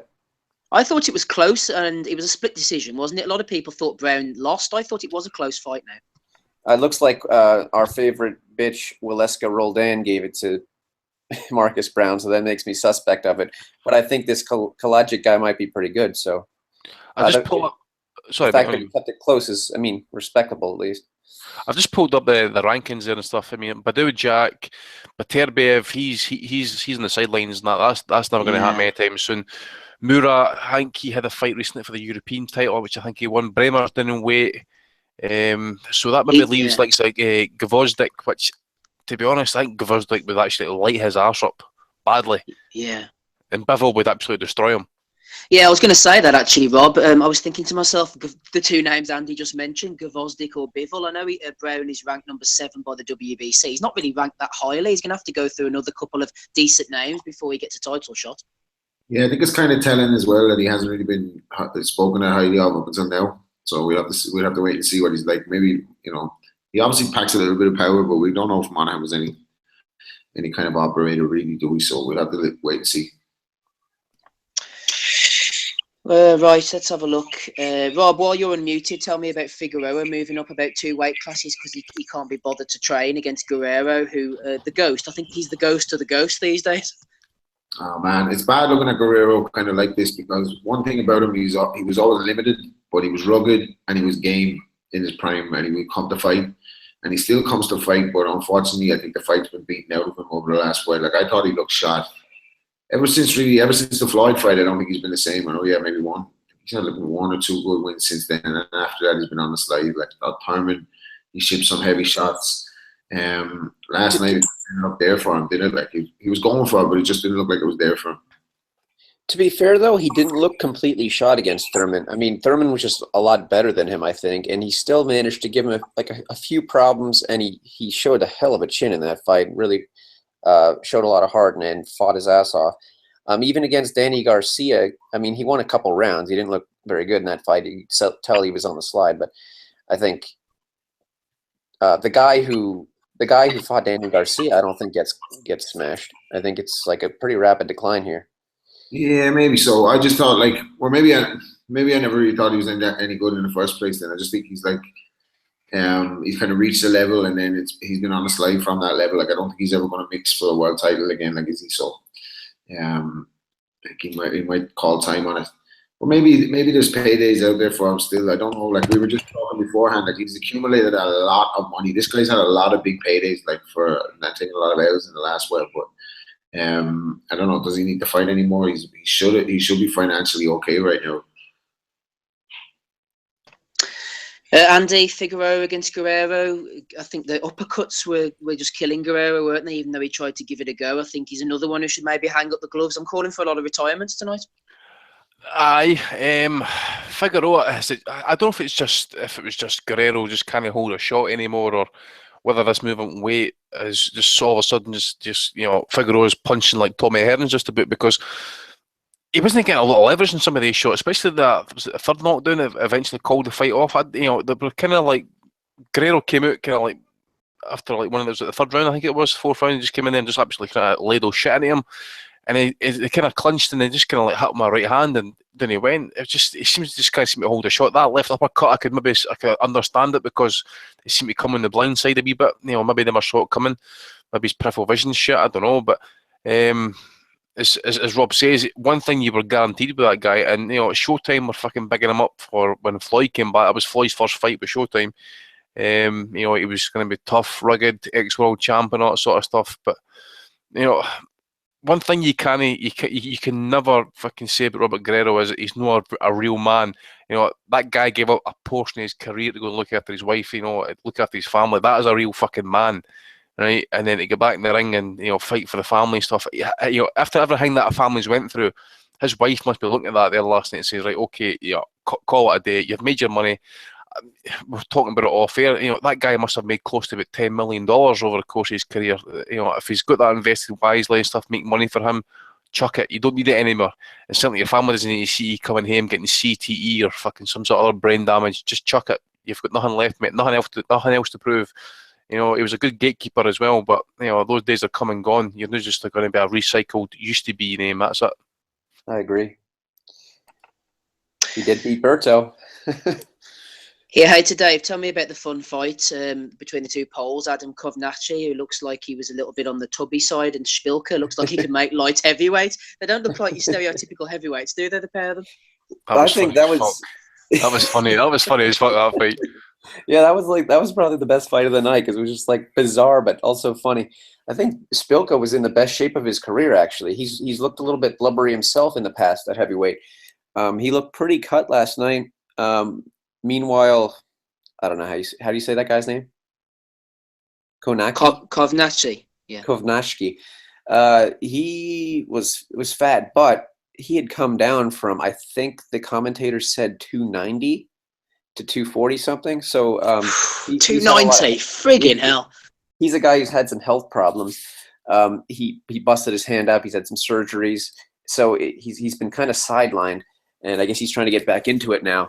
And he made a decent case for himself to get back into it because I liked his style. He reminded me a little bit maybe of fat. What's his name? the guy Randy Ruiz. Andy Ruiz, yeah, I thought that too. Yeah, he keeps his hands moving. He's got decent speed for a fat guy, and got some decent power. So and not the worst technique in the world. He is a plotter, like you see a lot of Poles, especially at heavyweight, are plotters. But yeah, he knocked. I mean, the way the fight unfolded ultimately was bizarre. I don't understand where Spilka was getting that confidence from to just swagger around with his hands down and even try and showboat after he took shots. And then, I mean, you just followed that up. Even after he got dropped, Spilka was like kind of showboating and like mugging at him with his hands down, and he just got finished off. Like, it's just like, okay, I'm going to hit you then. He couldn't get out of the way of anything. So I don't know if Spilka's just, I mean, the guy's never had a great chin either. I remember Mike Mullo dropping his ass numerous times. Of course, anything can happen at heavyweight, but it's a weakness of defense and chin for Spilka. And I don't know what he was thinking last night, but good for Koznachski. I wouldn't mind seeing him again. Maybe he can. I mean, I wouldn't count him out of being beaten Wilder, honestly, because I mean, wasn't Spilka even giving Wilder problems? Yeah. And Spilka's pretty. I mean, we saw what Spilka was last night, so I think we could see this guy, this Polish guy, beating Wilder, possibly. Dominic, quick word on the Polish plodders or anything else before we move on to Twitter questions? No, far away, Steve. Just move on if you want. No problem. Just noticed that. Who is it, Andy, looking on? Jason Chukwu wants to come on, I think. I believe so, mate. I think he's waiting for the link to get sent to him. He was going to get in contact. I'd say to him to DM you. Aye, well, it might be difficult because I'm away from the computer because of my sound issues. So, whenever we go through Twitter questions, I'll try and get the link to him if he's on. Is he on Twitter or something? I can't remember how we got him on before now. Can't mind, mate. Just tell my hat is up on Twitter. Tell him to give us a shout or let us know his email and I'll invite him, okay? Right, Andy, let me hit you with the first question from Joey Mastermode 33 while you're game. He says, I would be interested to know who you, Andy, think is the number one fighter across each weight division. So heavyweights down, Andy, who is the number one fighter at each weight division? Each weight division? Oh, fuck. It's going to pay me to say it, but you're probably going to have to say maybe Joshua at heavyweight. Okay. Definitely Usyk at the minute. It's between Usyk and Gazayev at cruiserweight. I'll go for Usyk. Ward at light heavyweight, without question. I would say it's a toss-up between Groves and De Gale at super middleweight. I'm not a big fan of Ramirez, so I'll go for Groves just to say that because he's a wee bit more active and De Gale's going to be out for a while. So I'll just by default I'll pick Groves number one. Golovkin. You take it top. You talk about top fighters. You're not talking about like the actual champs and that, eh? If so, I'm going to go for Golovkin as the number one middleweight.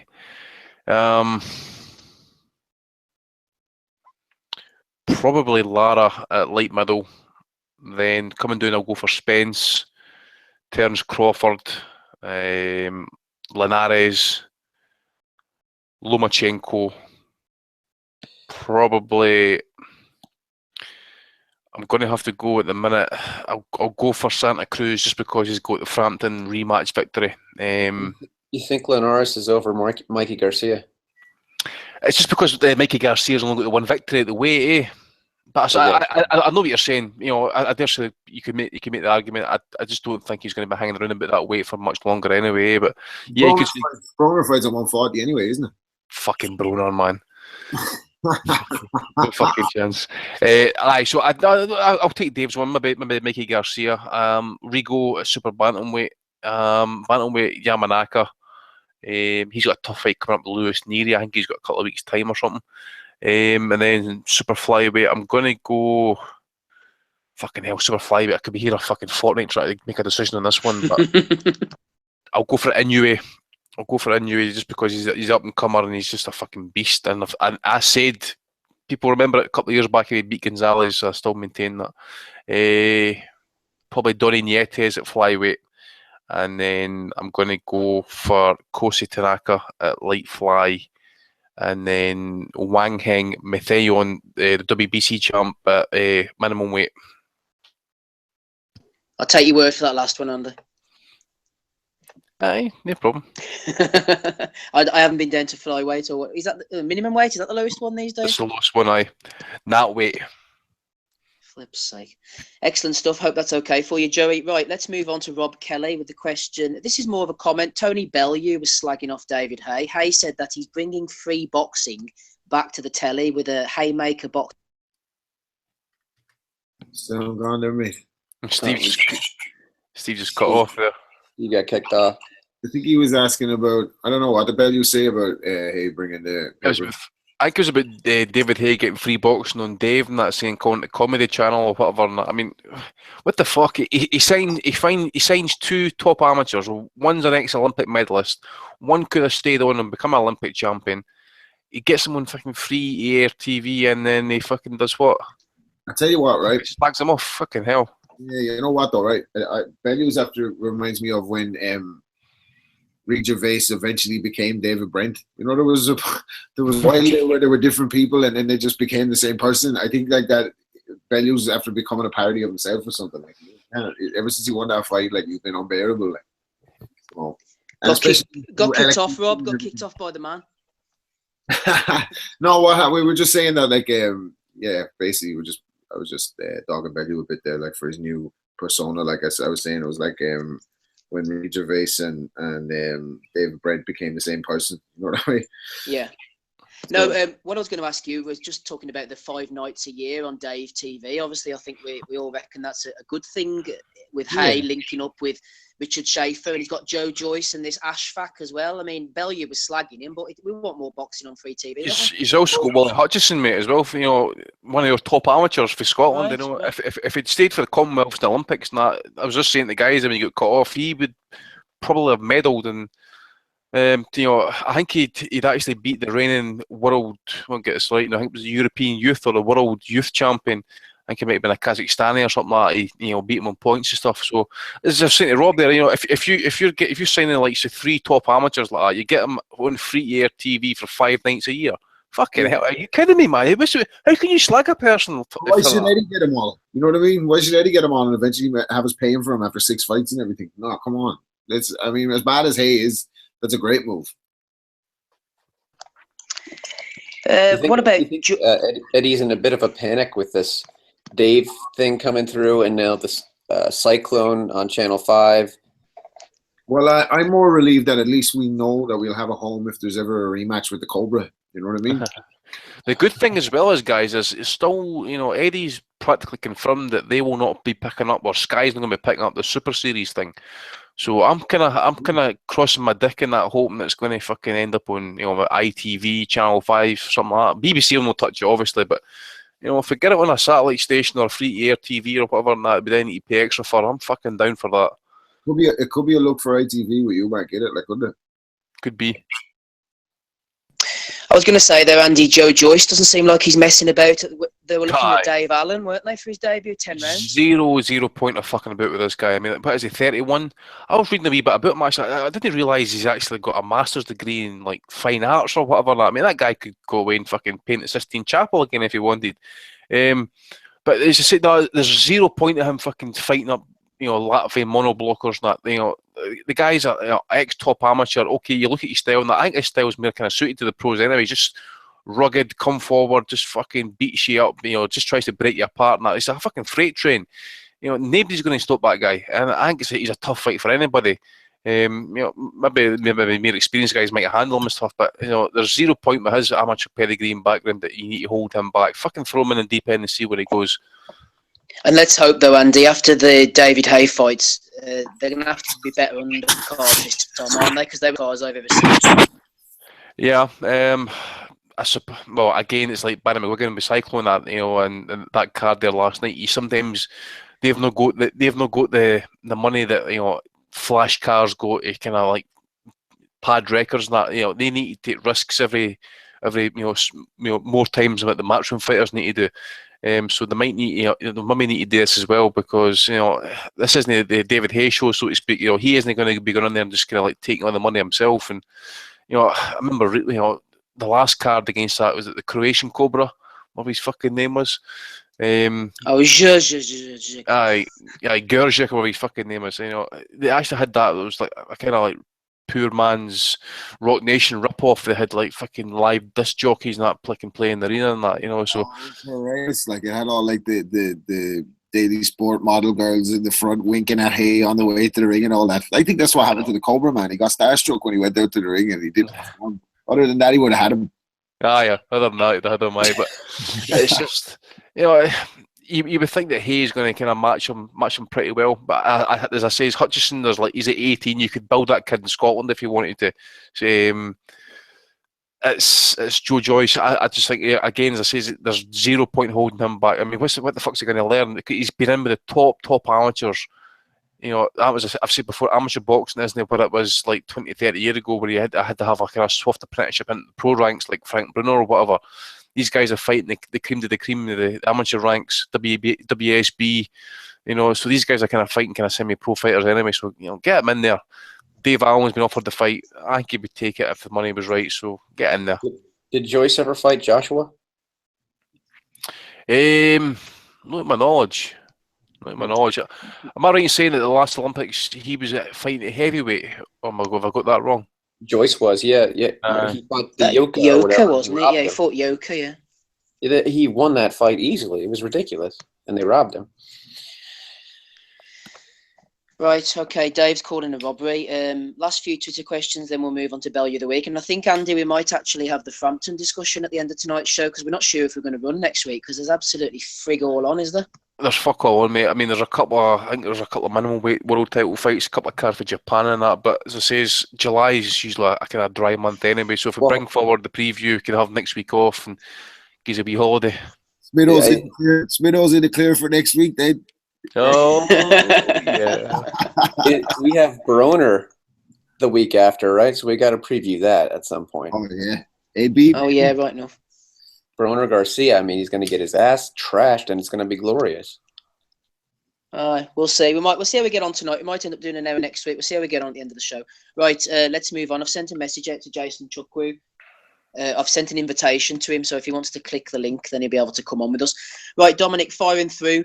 Question from Richard Allen. A bit of love for Eddie Hearn here, Dominic. Richard is saying, think of Eddie Hearn what you will, but would we have ITV, Channel 5 and Dave in the boxing market, Freeview market, without Matchroom Boxing making it relevant again? 7 years ago, Dominic, hold on. In November, we had Hay Harrison, where he first popped up, and Friday Fight Night with Leisure Centre shit from Colin Lyons and Genius Joe Murray with fans on benches. So do we have Eddie to thank for the resurgence, Dominic? There's the resurgence of what? More boxing on pay-per-view? That's not something to thank anyone for. Boxing on Freeview? Come on, let's give Eddie some love. Well, yeah. Last night, obviously, ITV, they're not. That's not Freeview. You're talking about like Channel 5 and Dave. Yeah, I'm on about normal boxing when it was on ITV. Channel 5, Dave being on sort of Freeview, as in your Sky subscription. Would it be proliferated on these channels if it wasn't for Eddie bringing boxing back to the sort of mainstream casual consciousness? Well, I think it's people talk about, when people are talking about this, you hear people saying, "Oh, the 2012 London Olympics had a big thing to do with it," and obviously it's Joshua. The rise of Joshua has obviously played a part in it. It's drawn in a sort of the casual audience at Sky are sort of shamelessly targeting, but it's a hard. I'm sort of. I don't even want to contemplate crediting Eddie for anything. It's what do you think? I would treat Eddie as Steve's dropped off again. I would treat Eddie like an ethnic shopkeeper who doesn't offer credit, doesn't deserve any credit. I don't know. It's going to take the credit anyway. He's going to take the credit anyway when he's asked about it, so don't worry about it. Yeah. You back, Steve? I'm back. I don't know what the hell is going on with this thing, man. I'd say this here, Steve. It's what I'm saying this here is that you talk about Ali was saying a few seconds ago there about Cyclone don't have the sort of big budget, the sort of if Cyclone had the budget that Matchroom have, that Eddie Hearn has, they could put on really even better undercards than they're doing at the minute. That undercard in Edinburgh the other week was good, like the Eastern fight. But the thing about it, Barry McGuigan has admitted himself in interviews that he's done. The exact phrase that he uses is, "We're still very much a cottage industry when it comes to promoting," and that's they don't have the I think that you hold people, the promoters with the bigger resources, you hold them to a higher standard. I think there's Mr. Chukwu on, but if because Matchroom have the most resources out of everyone, and Eddie's just creaming off so much instead of putting it back into the regular Sky shows, that's why the criticism has to be the way it is, because there's just not enough being put back into the regular Sky shows. Yeah, just a follow-up from Richard. He says, with Channel 5, Taylor Davis, I can't think of a more high-profile event on free-to-air TV paying six-figure purses in many years, possibly since Calzaghe. But he also says, as an aside, I also expect, given Sky Sports have 5 more sports channels, they will flood the market with all kinds of shit in 2017, 2018. So I think, Richard, you're right. The thing about, you were talking about the Frampton there, Stephen, it's obviously in Channel 5 in 2 weeks' time. I saw an interview with Barry that he did the press conference in Belfast there to announce the fight a number of weeks back, and Barry was sort of, I think it was with Coog, and I can't remember, but he said, basically he was giving off stink that he said they were told by all the major channels that there was no pay-per-view slot this summer, which I think influenced the decision not to push for the outdoor fight and not to push for a big fight and take this sort of, holding time fight. The fact that, that all the big platforms were basically informing them that there was no, in the summer at the moment, around this time, there was no pay-per-view slot that they could, they obviously had the Eubank slot on ITV, had that, and Sky, and they must have been willing to go with a pay-per-view. So it's it shows you, it's sort of the Frampton's chances of getting, like, say, a Cruz over here or a Valdez over here or a Guy Russell are dependent on, it has to be pay-per-view over here. That's the only chance of, otherwise he's going to have to go stateside again to fight those guys. He may have to wait until, like, sort of next February, March, April on pay-per-view to get those guys to have a chance of getting those fights over here. Let's have a look. What else have we got? Rob Kelly, question from Rio Tonka. He says, should Billy Joe Saunders have entered the super middleweight super series tournament? Guaranteed dates, which is the one thing he's not been getting at the moment. With their middleweight?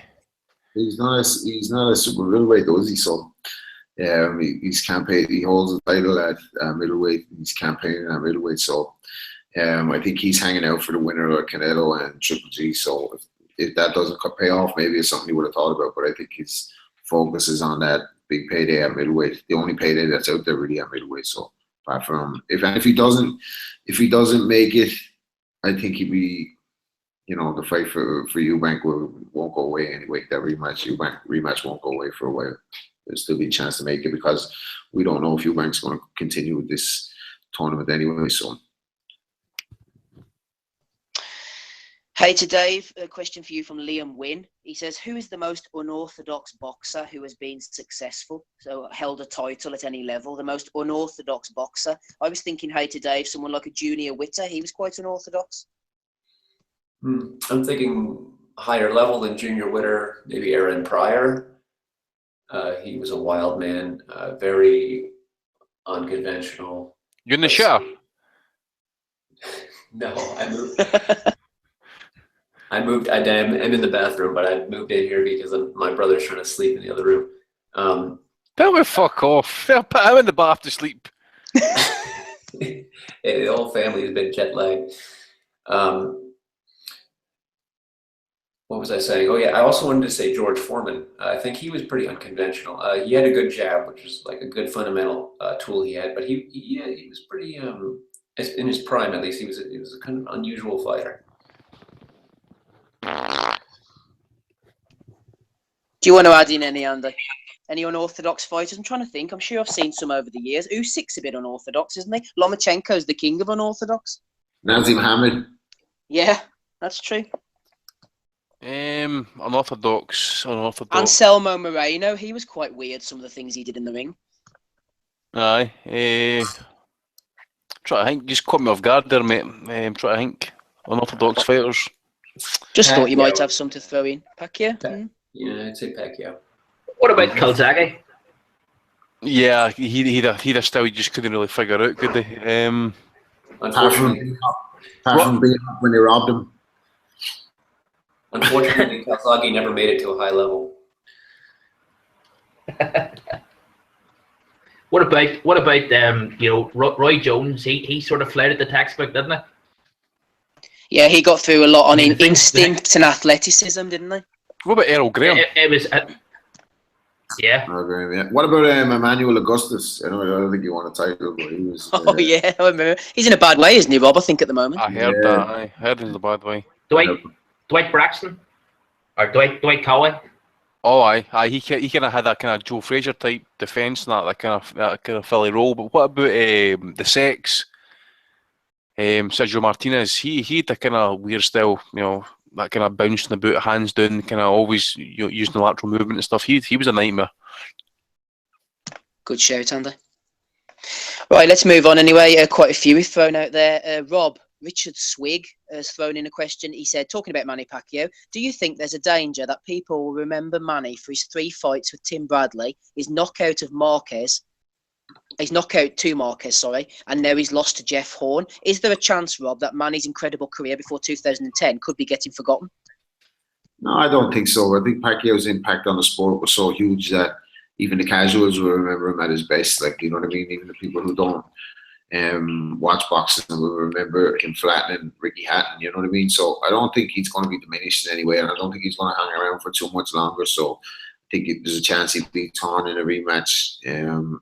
It's a 50-50 fight based on the last one. So good chance he probably knocks Jeff Horn out in a rematch, I think, if he got him in trouble. And then where would he go from there? Hopefully not to Crawford. But I think if Crawford beat him, I said before, it would feel a bit like when Terry Norris beat Sugar Ray Leonard when it was just one fight too many, you know what I mean? And against a younger, hungry guy. So I don't think his impact on the sport will be diminished in anyone's eyes. I remember just talking about Pacquiao transcending the sport. I remember coming back off my honeymoon actually in 2008 in Greece, sitting at the airport, and the local paper had a picture of Pacquiao in it. I think it might be the David Diaz fight. I think roughly around about that time, I'm sure. So that fucking said it all as well. That local paper actually had had him in it as well. So talking about just transcending the sport. There's Smedo on the call there actually. What's happening? Wife allow you on, you cunt? Who wants Smedo? I heard I was getting some sticks for not coming on, so I thought I would come on and prove that I am the fucking Don in this house.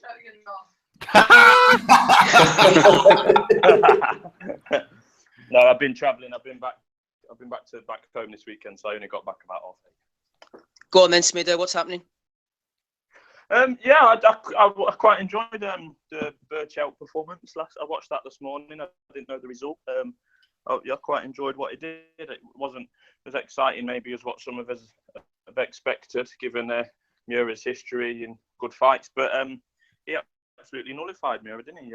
Footwork, great movement, I thought. Very accurate with his punches. Doesn't look the fastest of punches to me, but Berchelt, but was very accurate. Stayed calm under pressure. Avoided that left hand for the majority of the fight, and they stuck to a game plan and did it well, I thought. Eubank, I'm assuming you guys have spoke about Eubank. Yeah, it was a world class performance, mate, wasn't it? Oh, I mean, it was as we expected. I mean, I did expect a stoppage to come in the end, but Abraham is built out of granite, isn't he? I did beforehand. I expected some sort of British stoppage, on his feet, taking uppercuts, a bit of blood, kind of thing. But it didn't really go down like that. But as I've said for a long time, Eubank's power is not what he thinks it is, and not what channel ITV would like to think it is. He's not got the power that I would suggest, particularly up at super middleweight. I still don't think he's actually fully grown into super middleweight myself.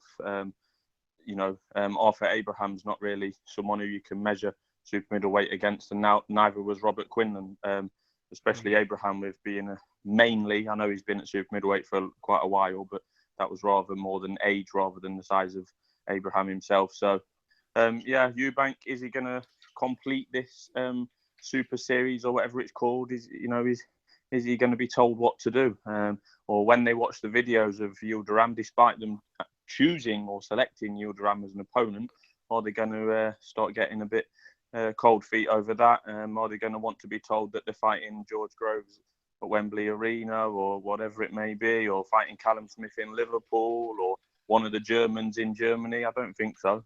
So we'll be back to square one there. So Abraham might yet end up in that competition as a bit of a replacement, if you see what I mean. I didn't really see anything else. They was the only two fights I watched. Saw that Robbie Davis Jr. got beat. Although I didn't watch it, the odds on that. So one of the listeners who listened to the pod, Michael Garrity, I think, I'm hoping I'm getting his name right. Garrity, yeah. He sent me a message last night, and despite the success of Davis Jr.'s opponents, his odds were getting bigger. So I think Michael backed him on 3 separate occasions, the opponent, because the odds just were not reflecting what was going on in the ring. So fair play to him for that. Selby, I thought, was pretty boring. He's just not got the killer instinct, has he, Selby? And it's a shame. They even said beforehand, when they had a little bit of an interview with him back in the gym, I know he's had a tough week, obviously. When he said, world champion, exciting style, should be more of a household name, but he's not quite as exciting as the broadcasters want him to be, and he's just not got the killer instinct for me. It wins fights, clearly.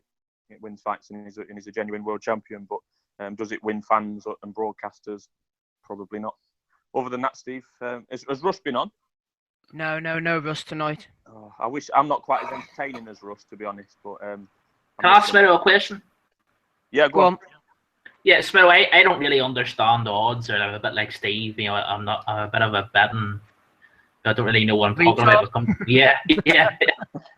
But I wanted to ask Smiro, Callum Smith, he's been installed as favourite for this 168 pound, the tournament, and for the life of me, I can't understand how, given who he's fought and who he's beat, I can't fathom the logic of how he's been installed as as favourite. What do you think about that?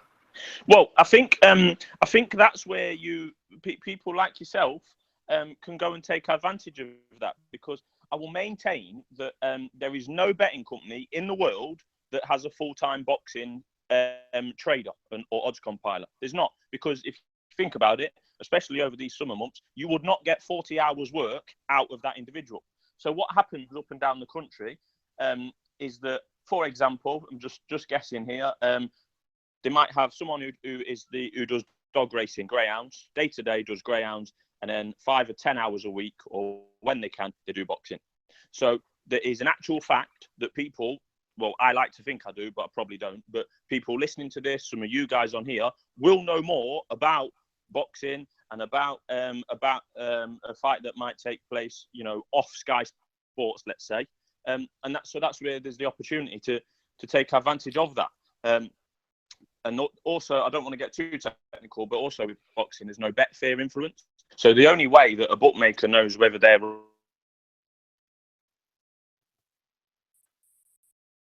Lost me though. Is he gone, or is that just me? Oh, I think he's gone. Smeedo, are you there?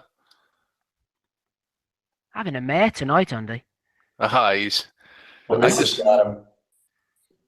Sorry, I got jibbed off. Go on. Yeah, so... Is that Nottingham Street for a blowjob? Yeah. So what? Back to the original question before we get going too deep. Callum Smith has probably been priced up on the basis of he's a matchroom fighter, he's on Sky Sports, he's unbeaten. You know, he's been priced up for ease. Really, they probably don't know who Yildirim is, who Skoglund is, and who Rob Brandt is. To be fair, the people at Sky Bet, Paddy Power, etc. He's not been the strongest of favourites though. His odds are actually getting bigger as time has gone by. George Groves probably should be the favourite on paper, but I think with Callum Smith is what we would call in industry unexposed. We don't actually know how good he is. He might be shit. Could well be shit, like a lot of the other Joe Gallagher fighters that we've seen this year. But the potential's there. He's got that O on his record, which I don't think anyone else has got. Maybe Jamie Cox has. But yeah, so Callum Smith is in a false position due to his Sky and Matchroom links and due to being undefeated. So if you think that someone else is worth betting in there, then I would definitely advise you to do so. Thanks, Adam. Good in-depth betting breakdown from Adam there. We've got Jason Chuckview on the line. He's been on before. Jason, welcome to the show. Just on the mute there, Jason. Can you hear me? Yeah, go ahead. What do you want to talk about tonight? What was the topic? Yesterday, Robbie Davis Jr. He was shocking, man. Not impressed, no? No, man. I had him in my accumulator. He just messed it up, man. That was the first leg. Wasn't it Salido Lomachenko you wanted to talk about or something? Oh no, I was trolling about that. I said Salido was the A side, but I was just joking. Ah, you fucking prick! I fucking called you on that. I'm just disappointed with Lomachenko and Mariaga. I don't understand why that fight's going on. Really. I'm gutted about it, not mate, but the facts are facts. Salido fucking pulled out the fight. He got offered and accepted 750 G's. Sean Gibbons basically stated there was like one minor issue that Top Rank had to get sorted out. We don't know what this issue is. Dan Raphael hasn't alluded to it either. He says that fight was done and dusted and they've pulled it because I think rumours were going about that Davis was going to fight him on the Floyd undercard. And I agree with you, the Mariaga fight's not a great fight, but at the same time, he tried to get the Salido fight. He's not ducking him. Yeah, no, to be fair, he's only had 10 fights. He's like, I mean, how many people in their second fight have gone up for a world title? So, he's doing well. You admit you were trolling the way because fucking Salido was 2-1-2 before the possibility of this fight getting made. There's no fucking way he's A-side than anything in this fight. The thing is, he's got leverage though. He already beat him though. That's the thing. I don't care if the rematch ever happens. In fact, I kind of don't want it to. I kind of like the idea of the seasoned veteran having that unavenged win over this like really classy, slick like superstar that maybe Lomachenko will become. Do you think that the blemish will, Jason? Do you think the blemish will live with Lomachenko? It will grate on him, or do you think he'll just move on? People like Nauta on the Boxing Coalition, they'll go on and they'll stick it. They're going to stick on that forever, if Lomachenko doesn't fix that. Which is fair enough because people gave Vladimir shit for letting Big Brother fix out his rematches for him. Apart from the Sam Peter one. He did avenge the Chris Burt. He did avenge what's that guy that beat him in 2004? I forgot his name. Samuel Peter. No, not Lehman Brewster. That's it. Yeah. Okay. My point is he definitely did the dirty on Lomachenko first time round, and I commend him for that because I fucking love Salido. I love his attitude. He does not give a shit, and he upsets people, and he probably cheats, and he probably lies, cheat, and he probably steals. But I'll in the ring, I love. But Lomachenko is kind of surpassed. I know he's not beaten Salido, but he's kind of surpassed him with what he's achieved since. If Salido's paying silly buggers on the negotiation table, just move on. Yeah, there's another thing I want to talk. How come no one talks about how Andre Ward stuck in Adonis Stevenson? Go on, then tell us, Jason. Oh god! Like, why is he trying to fight Tony Bellew when Adonis had him doing the Harlem Shake 3 years ago? Like, I don't more money. It's all about the Benjamins now for Andre Ward. It's all about the money for Ward now. I understand that a couple years ago that he was raping hookers, but he's still the best at the division right now. And you have to give him that respect. No, Ward's the best in the division. He's not. Adonis is the lineal champ. Just like Tyson Fury's the lineal champ, but just like so is Adonis Stevenson. You can't. Yeah, there's a difference between lineal champ and best in the division, though. Andre Ward's stuck in that fight. Why would he go and fight Tony Bellew? What happens if the fight takes place, Jason? What happens between Ward and Stevenson? Who wins? Like I mean, Adonis' fundamentals are underrated. Like, you know, the way he sets up the left hand is like, you know, he disguises it. I don't think that's enough to beat Andre Ward, though, to be honest. Yeah. My problem is with Stevenson, although obviously I rate him very highly, as has been well documented. I think that he's boxed himself into an irrelevance, and a few people have done that. You know, He's fighting Alvarez next, though. That's the thing. Yeah, no, that's a fair enough fight. But I think what we're seeing now, with the amount of different belts and different broadcasters, if there is one guy holding the lineage, let's say it's the lineage, if he's holding that hostage, people just bypass him, and they'll fight Kovalev twice, and then they'll go up and fight Bellew for a load of money. They just bypass him. They bypass irrelevant people. I admit Adonis has to go to Oakland for that fight. He does. Probably, yeah. Yeah, Paul makes me money in Canada, though. It would be pay-per-view in Canada because most of the fights over there usually are.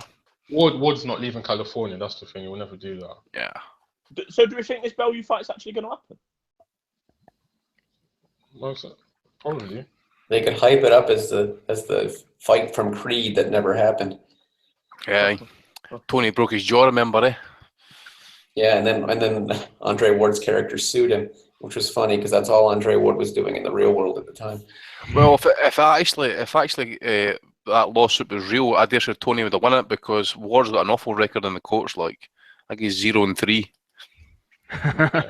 But he's 0-2 against Kovalev, baby. Here, Jason, what do you think about Eubank last night? Yeah, I think he's good, but all that dancing, it wouldn't work against someone like Groves, you know. Someone who can set the pace against Eubank. I know Steve has probably said this, and I know like against in the Billy Joe fight, even I had it 7-5 to Billy Joe, but it was a clear 7-5. Yeah, I think you're right. Yeah. What are you saying about Groves, Smither? No, but I know that you've said about Eubank, you need someone against him who can set the pace and make him feel uncomfortable. Abraham was never going to do that, and obviously didn't do it. And pretty much only Billy Joe Saunders. Oh, they both got dropped. People are getting dropped like flies tonight. I see this argument that just because you're the lineal champ means you're the number one in the division. That's bogus. That's true, but unfortunately Adonis Stevenson, even though he's not got the title anymore, still is the lineal champ, unfortunately. The lineage runs right down the chain of command. He holds that belt. It's the same with Canelo, isn't it? Yep. Middleweight. Canelo's the same. No, not the same, because Canelo didn't win it at middleweight. He fucking did. He won it at 155. That's fucking middleweight. No. I'm no lineage expert, but I ain't having Canelo. He is the lineal. Look, fuck's sake. Canelo, again, it's like the light heavyweight lineage. We want to trace back the lineage, no fucking problem. This goes way, way back. This goes James Toney was the lineal champ. It doesn't fucking matter. The lineage is a lineage. Canelo won the lineal title. That Cotto killed the lineal middleweight title. It doesn't. He still defended it the fucking way though. It doesn't need to be. I mean, look, Floyd Mayweather. Man. Aye, I mean, Floyd Mayweather fought Oscar for a title at 154. Floyd weighed 150, I think I'm right in saying. Maybe slightly less than that. You try to say that Floyd isn't a 154-pound champ? No, it doesn't matter how much you weigh in at. It's about how much you would allow your opponent to weigh. Yeah, agree. Like when Cotto won it off Sergio, it was at 159. So Cotto was never lineal middleweight. But you can't say that hasn't been going on for years. That's not a relatively new thing. You know, Cotto I don't like. I mean, I know he's a prick and stuff, and he made these demands because Floyd demanded that I do it, and Canelo did the same entitlement. But go back through the years. I mean, Joe Gans against fucking Bartlett Nelson. The fight was Gans was forced to make 133 for that fight. I had to weigh that weight 2 hours before the fight. You know, it's nothing new. Ray Leonard did it against Duran. What was the fucking point? That fight at super middleweight against Duran. Duran was laying like something like 155 or whatever, and fucking Leonard was making sure he didn't weigh above like 158 or whatever it was. It was nothing new. That wasn't any lineal belt that they were fighting over there, was it? It was not. I don't know about no, I wouldn't think it was lineage, but there was titles on the line for that fight. And paper titles. Go on, Smitho. other than the hardcores, i.e. you lot, probably not me nowadays, who mentions the lineage?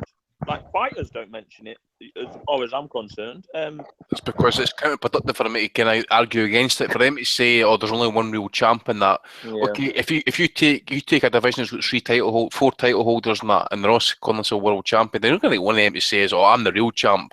You know, if you want, I just brought it up there. The light heavyweight lineage, for Bob Foster, went to Michael Spinks, who won the vacant title. So you had like maybe Matty Paralov and what do you call him? Matthew Said Muhammad all had claims to the title. So Michael Spinks won the vacant. Virgil Hill, Darius Michalczewski, Julio Cesar Gonzalez, Zol Erdai, who then vacated the title. Jean Pascal won it. I'm trying to remember who he won it against then. Bernard Hopkins beat him. Chad Dawson then beat him. Then Adonis Stevenson knocked him out. That is what it is, baby. Andy's killed it. Well done. Right, Jason, before we let you go, one final comment. We're going to be discussing the fights for the following week, and we're going to have a week off next week. What about Browne Garcia, Jason? Mikey Garcia, Adrian Browne. What's happening in that fight? AB getting that business, baby. Mikey Garcia is going to bust him up. Hold on. Jason, what do you reckon? You're on mute.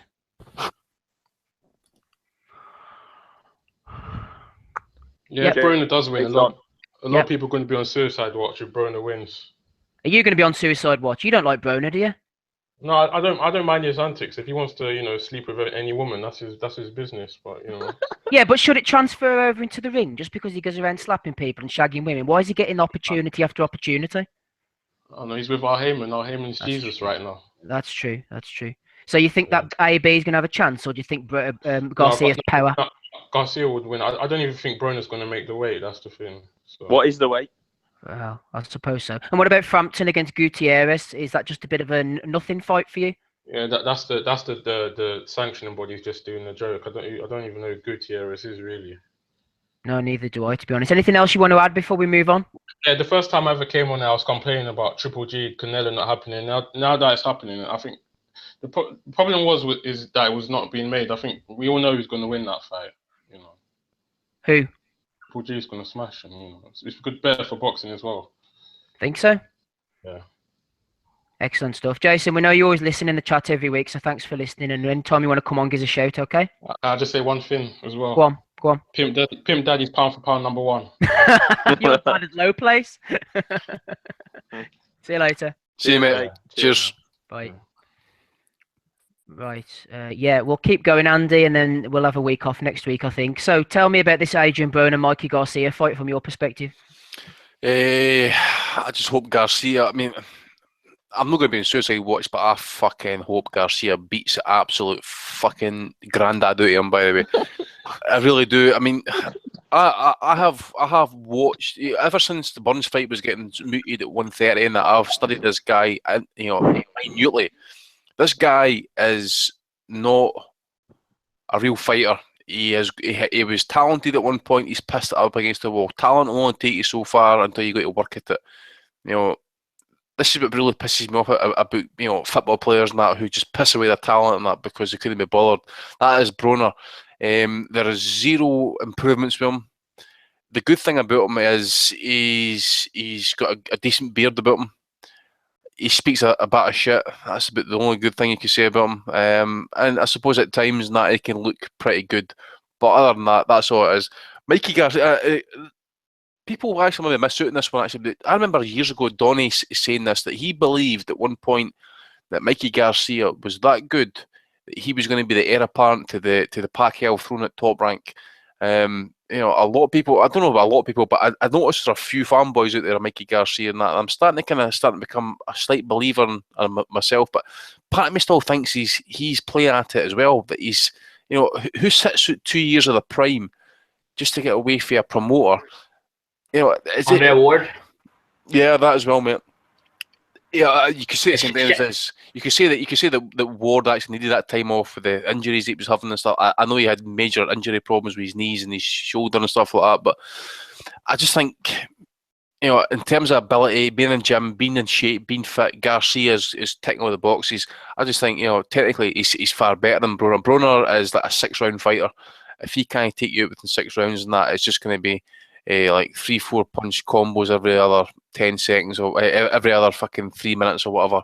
And he doesn't do enough. I just think he's going to get outworked. He's going to get beaten up, and hopefully he would get knocked out. But that's not going to happen. I think he's going to get beat widely on points, I think. Oh, I think he's going to get knocked out. Go on then, Smith. Tell us why. I just don't. Well, it depends whether what is the weight. 140. What right? So, well, that's the first thing it depends on. If he makes the weight. I just think Garcia is far too good for him. It's as simple as that. But Browne doesn't do enough. I don't think he likes it when it gets tough and rough in there. And I'm convinced that Garcia can fulfil that potential that they thought he was, before he had 2 years off. I think Browne is going to get stopped. Are you thinking, Adam, that Browne likes a lot in the old world of sex, but he doesn't like it up him? I 1,000,000% agree with that, Steve. Yeah. Chino put it right up him. That was brilliant. It was the biggest diss ever. It was like remember when Ice Cube issued that No Vaseline diss on NWA? That's what that fight was like. By the way, it was like a fucking complete diss to everybody. This is your language, Rob. Yeah. Classic time. Absolutely. They made him meme central the next day. Floyd, They Jump Me was my favorite one, as he's walking off to the ring. No, like Browne's a flat-footed plotter. Like he doesn't work off the jab. The shoulder roll doesn't work for him in defense, and he hasn't looked good since he beat DeMarco. Thought he looked terrible against Malignaggi. Exposed against Maidana. Hasn't had a good fight since. Really flashes of stuff against Emmanuel Taylor. Sean Porter bullied him. Like he's a fraud, isn't he? Like as a fighter. So I think Mikey Garcia, I really believed in him too. Like I thought he was the real deal. I thought when I saw him beating Salido, and just his technique is unbelievable. Everything off the jab. I think he's going to put a merciless beat down on Browne. I wouldn't rule out a late stoppage because I think that the real fight for Browne is getting down the weight. He looks in shape and all that, but how much is that taken out of him for a fellow who hasn't looked after himself and hasn't been. He's just been taking the mick, hasn't he? Like since he's moved up since he first moved up from lightweight to go to welterweight, he's been an absolute shambles. Like so, I think a couple of Garcia's coming out party beating because Browne is a star. So when he puts a beating on him like he's going to, it might put him a little bit more spotlight on Garcia, which is good to see. I kind of understand why fighters sit it out when they see the likes of Browne are getting the paydays, you know what I mean? You're looking at and you're saying, you can't pay me the same money that this clown is getting, you know what I mean? And I can do this and he's doing that. I kind of understand why they hang on for where they're going to get paid. Like when they know, if they come back, they're still going to be, especially for Garcia, he's going to be one of the best in whatever division he operates in. So, Dominic, to my eternal shame, I thought that Browne was the heir apparent to Floyd Mayweather. I bought into the hype early on. Feel free to cuss me. Fuck you. No, I was going to say, Steve, you're talking about being not liking it up, but it reminded me of last year was one of the better films I've seen in recent times. Tom Hardy playing the Cray twins in Legend, and he's I know how Ronnie was the queer boy of the two of them. He first meeting Reggie's girlfriend. He says, "I'm a homosexual, but I must tell you, I am a giver, not a receiver." You're taking over from Big Russ on the old impressions here. No, can't do Big Russ. No, brother. Yeah, I mean he's it's went to his head, hasn't he? He doesn't apply himself in the gym away from the bright lights the way Mayweather did, and he's one of these guys that tries to shoulder roll, and there's only two people really that you can remember carrying it off in the last sort of 25 years, Mayweather and James Toney. But I think Garcia is one of the most chilling punchers I've seen as long as I've been watching the game. Whether that carries itself up to like welterweight, and as I say, boys have said, Browne does have a good, a reliable set of whiskers. But I think Garcia will win. Could be a late stoppage, maybe just break Browne's heart. but maybe stop it somewhere in the last quarter, last two or three rounds of the fight. But yeah, I expect Garcia to win. Well, Smitho, let me bring you in there. I've said this to Rob Kelly on the pod before. I don't know what you think. Will Garcia's power tag Browne early, and Browne will go into a sort of shell and then try and see the fight out? Well, if he does, Steve, his shell's not good enough. He's not experienced enough in battening down the hatches for prolonged periods. He got tagged early by Madonna, but it didn't mean he didn't get tagged again multiple times in nearly every round after that. So I just don't think he's frankly he's not good enough to go into his shell and run for however long it may be. So is he getting stopped then, Smitho? Is he getting stopped? Yes. Yeah. Garcia's going to stop Browne for me. He'll either make him quit by his corner, or I think he'll just go through him. He's just too good for Browne. He's too accurate. He's going to be too fast. He's going to be too fit. He's just too good.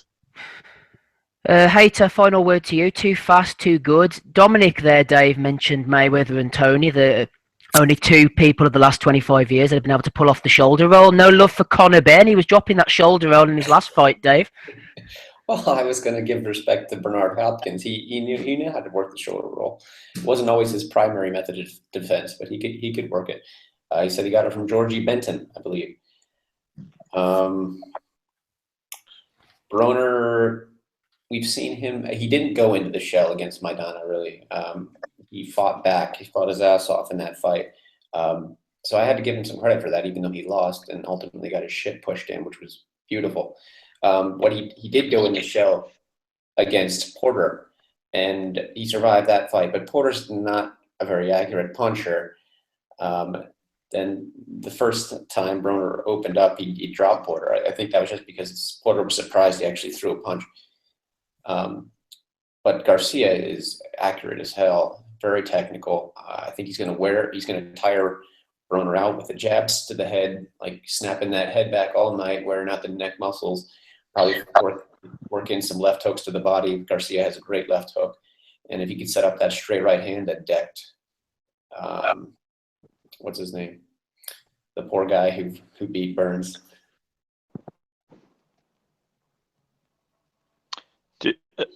Oh, I couldn't unmute. Zlatan. Yeah, Zlatan. If he could set up that punch, I don't think Broner's surviving it, even though he does have a good chin, especially after he's tired, and he's going to be tired if he's taking clean shots all night. I don't see him showing too much offense in this fight because I think he's going to find out pretty quickly that he can't hit Garcia cleanly, at least not with much. And that's going to discourage him, and I think it will make him kind of go in a defensive mode. So he might survive, but I think I'm going to pick Garcia by stoppage as well. I think he's going to wear him down and beat him up and eventually stop him, which would be fantastic for Garcia's career. Even though he's beat probably better guys than Broner in the past, this will be his breakout win. Hey, today mentioning George Benton there. It always comes to my mind the time he was in the corner for Oliver McCall, I believe, in the Lennox Lewis rematch. McCall wandering around the ring in tears and George Benton trying to bring him back to the corner. A sad sight. I think George Benton's now actually dead. Right. Does anybody want to briefly mention anything? Jamal Charlo, 25-0, is fighting Jorge Sebastian Highland. Remember him beating Matthew Macklin in Dublin years ago? Or was that one? Jamel Herring against Alejandro Luna. He's 22-0. And Jared Baby against Gerald Washington. Pretty decent fights on the undercard. Yeah, I'm interested, Steve, in the Charlo fight because that has implications for Golovkin and Canelo, and especially if the fight I want to see is if Golovkin wins, Charlo would be his mandatory. That's a fight I would like to see.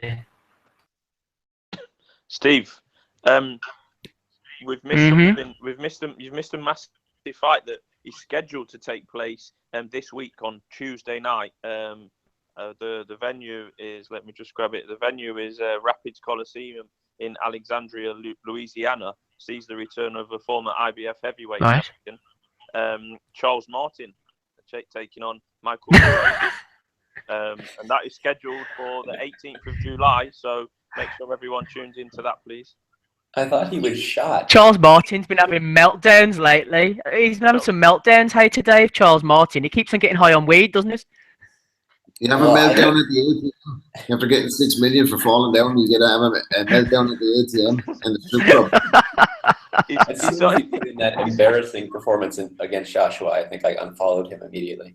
He's enrolled on the VADA drug testing program, so maybe he's just a strange guy rather than taking drugs. But yeah, he is due to fight Michael Morone, who is 21 wins and seven losses.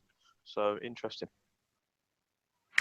Interesting indeed. Right, Smido, like I said, we're going to take a week off next week, I think. We're covering the fights for the following week, so we shall return on July the 30th. Just closing out before Bellew of the Weeks. Obviously, the big fight is on July the 29th in Belfast. Adam, you're not venturing over for this one, are you?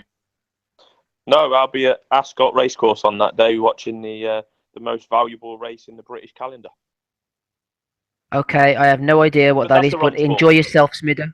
Enjoy yourself, Smido. I hope you have a good time. Tell me about Carl Frampton against Andres Gutierrez. He's not quite the name that we were all hoping for, but he was going to fight at Windsor Park. Some incident happened and he wasn't able to do that, so he's fighting at the Odyssey, now the SSE Arena. It's just about getting back to the fans before he goes and maybe gets the final few paydays in America. Am I a cynic? No, you're not. You've called that correctly. I mean, this Gutierrez looks decent on paper. I'm just checking him out now. 35 wins and only 1 loss. It looks to Christian Mijares, who is quite round the hill now, round the bend. He is, but he was good. He was good in his time, and obviously was still good enough in June 2016. Mijares, but I mean, he's only 24, the kid, and he's had 37 fights there. But like I say, I'm just being a box rec wanker. I don't know anything about him. It's just good for, like you say, Steve, for Frampton to come home to the fans before heading off into the back across the Pacific for some big paydays. Lee Selby, obviously, we saw in action last night, and he'll probably be there in Belfast as well. He's still chasing that fight, but I think Selby needs and wants that fight more than Frampton does for obvious reasons. I think Frampton's future is going to be with the American opponents, whether that be Mares, Santa Cruz again, or whatever that may be. So it's a pretty hot division, isn't it, on the world stage? So yeah, it's just to get a win against someone with a decent looking record, and then away we go for the bigger and better opportunities. Yeah, I think to Dave, Smido's right there. Gutierrez, aesthetically pleasing record, a lot of knockouts on the list. He's got one of these titles, WBC International, something plucked from the rankings and pushed into the sort of top 15 region. He's perfect on paper, isn't he, to sell to Channel 5 free-to-air TV? You don't begrudge the jack-off, as you call him, this fight, do you? No, I don't begrudge him of this. It's perfect to sell to the Irish casuals, I guess, but as far as I'm concerned, I don't intend to watch the fight unless somebody tells me it's like fight of the year and I gotta tune in. But I don't think it's gonna be very good. But I mean, I don't blame him for taking it, and I guess it makes financial sense and will appeal to some people.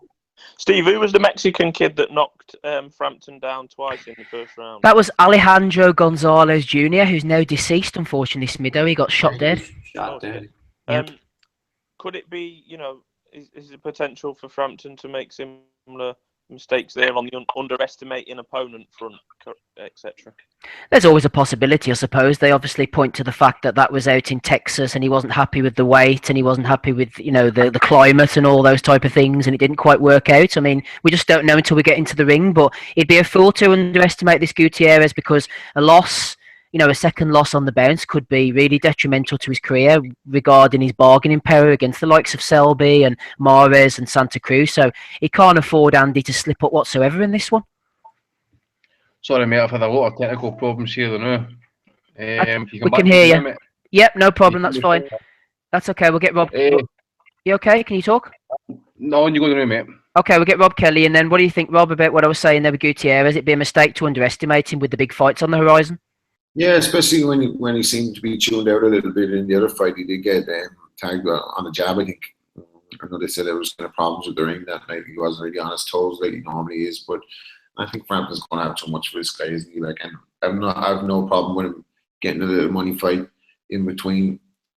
All these fighters should make as much money as they can, so I think Frampton's willing to fight the best guys in the division. The Selby fight's a fight I'd like to see. Yeah, let's make the Selby fight. Like, I don't think there's any point in a Santa Cruz rematch right now. Let's maybe get another version of the world title and then try and make that fight again. We had two Andys. We seem to have one now. Andy, do you want to give us another try? See how you're sounding? Aye, mate. So I was on the phone there. For some reason, my computer had to restart and it wasn't letting me get in and all this sort of shit. Aye, so talking about the Gutierrez fight, aye? Yeah, we're being technically assaulted tonight, but we can hear you okay. Gutierrez, Frampton. You're going to be there, Andy. You're going to be there. I'm going to be there, mate. I expect Frampton to win, obviously. But I think this guy might cause a few problems early doors. Then I expect Frampton to take over. I'm trying to remember what fights of this guy. Obviously, I watched a bit of him. I forget the new what fights and that. I wasn't prepared for it. But what I remember seeing him, he'll bring it. And I think that might be his downfall. I think it might be competitive for about 4 rounds. And maybe give Frampton a chance to look at the guy. And then I think I'm pretty confident in saying, everybody would probably agree with me, that Frampton's fight is far, far better off the back foot. And I think with this guy, he might, as I say, if he is what I think he's going to turn up and do, I think he'll come and have a go. And that is going to be his downfall. As I say, I think Frampton will probably knock him out maybe mid to late rounds, and that, especially if he is going to keep coming forward all night long. So that's what I'm going to go with that. After that, I think obviously they're going to be chasing the Santa Cruz rematch if he's interested, but obviously as well they've got the Selby fight sitting there now as well once he gets over the cut and stuff. So obviously he's got options, and I do think the Selby fight would be pretty easily made. Get it in Belfast. They would pack it out without question. And if Frampton does pick up that IBF title, it gives him some bargaining power as well to go back to the table with Leo Santa Cruz for probably a 50-50 split, but I think they're basically kind of content, and they know they're going to have to go to the West Coast for a rematch. That's if it gets past this fight, and is it next week, I think, so or 2 weeks' time. I would expect them to do the business. It says I've only watched one fight of this guy, and from what I've seen him, he does tend to come forward, so it should go right into Frampton's plate. That. We know the Guru's in a dark place at the moment, but he's travelling over with yourself. I don't know if Brian King's coming over or not. It should be a good weekend anyway, all said and done. It should be good. I dare say there's a few Irish guys come up for the South and that as well. I know there's a few Scots coming there for it. I dare say there's a few English coming as well. Belfast is up there with Scotland, that for atmosphere, it's a fucking partisan crowd. Both communities mixed together, it's like that. It's like up here and that, it's the only place you can get it. So it'll be good. It'll be a good laugh. So it says the undercard's not much to write home about, I suppose, but it's to be expected considering. So really looking forward to it. Yeah, the undercard's going to be pure Poundland, isn't it? It's going to be up there anyway, mate. They could put people on wheelchairs on that undercard. Like, I mean, nobody cares. There'll be nobody on the nightclub doors in Belfast. What was that? There'll be nobody on the nightclub doors in Belfast. They'll be all fighting on the undercard. Are you going to make it up, Rob? Because you were talking about getting up, weren't you? Yeah, no, I was going to be coming up, but the woman is taking extra hours in the nursing home because, you know what I mean? Yeah. Going on holidays and all that, and then I got like 2 weddings. I wish people would stop asking me to weddings, I don't want, I'm sick of like forking out €500 because I have to share in other people's happiness. Fuck that lot of them, Rob, that's what I say. And they get divorced in 2 years. Yeah, exactly, and then I have to listen to that then. Right, final comments to Dominic. Just looking at the fight itself, Dominic, I actually think it will go points. I think Gutierrez might hang around and push Frampton a wide points loss for the Mexican, but his style's all right, isn't it, for this homecoming? He's going to be coming forward, walking onto Frampton's shots. We know that Carl Dominic is the perfect judge. His judgment of distance and range and angles is one of his greatest assets. Yeah, I mean, that's well, obviously it sort of malfunctioned a bit in the last fight, didn't it? Well, that was one of the things that went wrong. But yeah, you're right. This guy's been picked to make Carl. He's been picked because he's not hard to find. He comes forward. Carl, as you say, as Andy said, he's not as good when he has to go after someone, and that's why I'm sort of as a big Frampton fan, and that's why I'm sort of a bit worried about a Selby fight. I think what people. I'll come back to the thing about Selby is the way Santa Cruz beat Carl in the rematch. everyone was making the comment that Santa Cruz was fighting against his normal instincts in that fight. He had to fight a very disciplined, measured fight. He had to refrain from going head first away in front and thought he was going to go. But the thing with Selby is, Selby fights, that's Selby's natural sort of default mode of fighting. The way he fought, most of his fights, he just draws. He'd go out, if he was fighting front, he would take the centre of the ring, and use that big long reach, and his footwork's very good. And he would force Carl, I think, to come forward, and I think it'll be a very hard fight for Carl. But as for this here fight, I could see it going to point, Steve, but I think Carl probably should be able to get him out of there. I mean, he's a brilliant record in the Odyssey.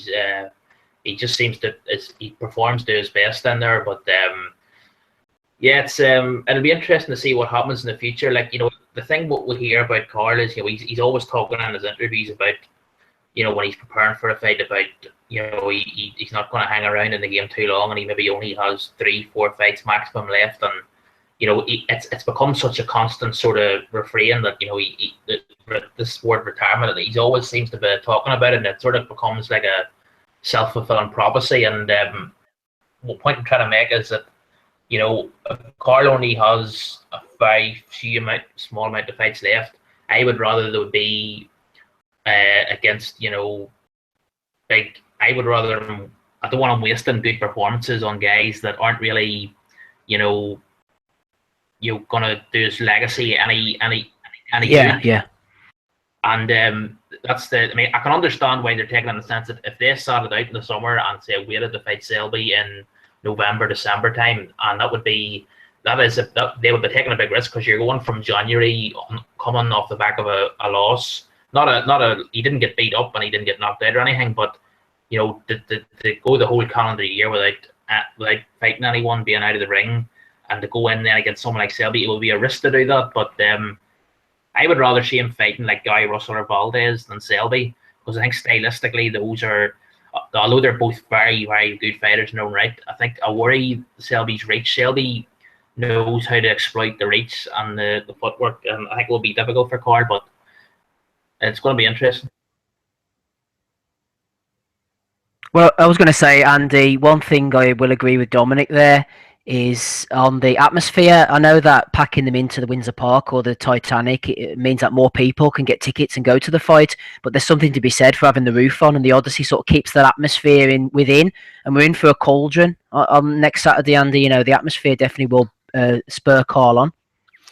Without question, mate. I mean, I don't know, as I says beforehand, I don't think it might be his last fight in Belfast, especially with the Selby option obviously there. But if it is his last fight, I dare say the guys will give him a good send off. That I'll just tear the fucking place apart, and that just for a good time and a good party and that. So I'm really looking forward to it. Excellent stuff. Right, let's do the Bellews of the week and get the hell out of here. We're on 25 minutes past the hour of 10 o'clock. Steve, yes, Steve, I just put this in, because it's a correction. A lot of people have been criticizing Carl for this, saying that he's taking a pay and everything. The thing about this, Carl's probably taken a bit of a pay cut to have this fight in Belfast at the Odyssey, because he'd be getting more if he was fighting someone over in America. He'd be getting a lot more. So he's probably taken less than he's had in a few fights to have this fight. It's not on paper; it's on terrestrial TV. So I don't think Carl is. He's probably getting less for this fight than he has got for a lot of previous fights. So a lot of people think, I'm not talking about people talking tonight, I'm talking about when the announcement was made, people were sort of giving out that this was a cash grab. I know it's not the most, the opponent obviously isn't, it's not the most, you prefer maybe someone else, but I think he's doing people a favor, because he really could be fighting out in America again. No problem, Dominic. That's Dominic Henry there, the self-described man of leisure on the pod. Dave Loback still with us, Andy Patterson and Rob Kelly. We're going to be closing out with the Bellew of the Weeks, everybody. Let's get through these as quickly as we can. Quite an eclectic mix. Not worried about who's saying them. I'm just going to throw them all out so we can all finish up. Right, first one, Shep has sent in a nomination for James Colley, who got a €10 Mike Tyson henna tattoo done in Zante on his holidays. And if you saw this one, I'll put it up on the Facebook page next week. It didn't look the best, to be honest, and I think it's going to be pretty sore in the morning. Rob Kelly has nominated Floyd Mayweather for wearing a 48-0 hat. Maybe he can't read, says Rob. Maybe he can't count either, says Andy Patterson. What do you think, Rob? TBE, Floyd? I think both of them should get the Bellew of the Week for assorted incidents on the press tour. What was that like? Oh God, like just disaster after disaster with the two of them. I thought you gotta love McGregor's trash talk, like regardless of what this fight turns out to be. He's entertaining. Thought he unconsciously overstepped the line and should be careful. And then Mayweather did the same. So, you know what I mean? So just an absolute shambles. So yeah, I'm dying of embarrassment for people who are staying up late to watch these press conferences just to type 49-1 in the chat. Yeah. There'll be a few Bellews of the week that weekend, I'm sure. Right, nomination for Bad Left Hook. They got a bit confused, saying that Eubank Jr. versus Abraham were going to fight each other atop a 23-story building. As Benno pointed out, who nominated them, I think that's just the way the press conference was taking place. No fights on the 23-story building. Mickey D has nominated Paulie Malignaggi and Brendan Schaub. Not sure who that guy is, for most of the things they've said this week. Who have we got? Johnny Clash has nominated Tony Bellew for saying that Mayweather-McGregor is good for the sport. Anybody who says otherwise is clueless. The stage is a fucking pantomime, says Nbox. This was quite a good one. A few people sent this in. An in-depth tale of the tape on Sky Sports for Floyd versus Conor. Their net worth, Twitter followers, Instagram followers, how many tattoos they've got were on their tale of the tape. Sky Sports really are scraping the barrel. Do we expect, Andy, that Sky are going to get this shitfest on pay-per-view? I think they all, mate, because it seems to be the only TV station or pundits that doesn't seem to be kind of ripping the shit right out of this fight for what it is, eh? And there's rumours tonight going around on Twitter that it's going to be £130 sterling. Yeah, it's been. I think they've been dismissed by a few people, Rob. But I saw that £90 to £100. Yeah. Yeah. Well, if they added that, people will still buy it because it's hysteria. Yeah, I think he's right. Brian King also nominated that one. Brian also nominated Greg Logan. Apparently, he has a little blue star tick next to his name, so he must be someone of note. I wouldn't get caught up in the details of this Coliseum card, says Greg. Figueroa, Guerrero, Browne versus Monaghan is a super fight. They are great fights. Oh dear, no, Greg, no. Brian King has been on fire. He's nominated Phil Seymour, the announcer. He was doing MCing for the Chris Eubank fight last night, but a few years ago, he wasn't quite as enamoured, Mr. Eubank, as he is now. I'm loving this Chris Eubank fight, says Phil Seymour, but years ago, on the screenshot, he says, I've said it before and I've said it again. Chris Eubank Jr. is a talented lad, but he never proves anything until he faces Adam Etches. Brian says, we always keep the screenshots. It's great to see Eubank Jr. is taking another big step up tonight, says Phil Seymour. Oh no, wait a second. #bum, #boxing. And now Phil Andy is at the turn tail because he's actually promoting the fight. Great lad, Chris Eubank Jr., he says. Twitter remembers like an elephant. Oh, Christ, man. Twitter's not a place you went and copy your dick out like, so that's Amir Khan. Amir Khan, yeah, whatever happened to him? He was looking on last week, actually. Anyway, Gary Richards has had quite a few nominations. I feel like I'm cheating on Eddie Hearn by giving ITV my money for the pay-per-view boxing tonight. Promise you'll take me back, Eddie. X. Absolute fucking painful. Frampton Quigg has nominated Richie Woodall for repeatedly calling Kid Galahad Kid Gallagher. And Scott Quigg. Scott for Quigg as well. Ronald McIntosh, eh? Oh, he kept on calling Lee Selby Andrew Selby as well. Jeez. Oh well. Galaxy Shep, Mr. Shep himself, has been nominated by Brian King. Before the fights last night, Shep said, Robbie Davis is still fighting the exact type of bums O'Hara Davis built his reputation on. Tonight's opponent will be no different. We will learn nothing. I hope he didn't have money on that fight. I don't know, but old Samuel took it in good spirit afterwards. He admitted that he was Bellew of the Week worthy. Michael Pengelly has nominated this Gary guy who was on about Eddie Hearn and the pay-per-view. Paul Smith's Tits at Smigger's Titties, a regular contributor, has said that the Bellew of the Week has to go to Ron McIntosh's performance. He referred to Kid Gallagher and called Lee Selby Andrew a dozen times, plus his discombobulating salvo-throwing bullshit. A lot of hate for Ronald McIntosh last night. Oh, he's fucking awful, man. Skeletor Salvo. Skeletor Salvo, that's what Alex calls him. Yeah. I can't remember who nominated this one, but it was quite funny for Dave Caldwell. Dave Caldwell tweeted out last night after the fight, "Job done from Eubank. Arthur Abraham is one tough, hard man. Eubank is now in the at WBSC. He's a good addition. We'll see how good he can be." But he actually accidentally, instead of the World Super Series, he tagged in the world governing body of baseball and softball by mistake. so fair play to Mr. Caldwell on that one.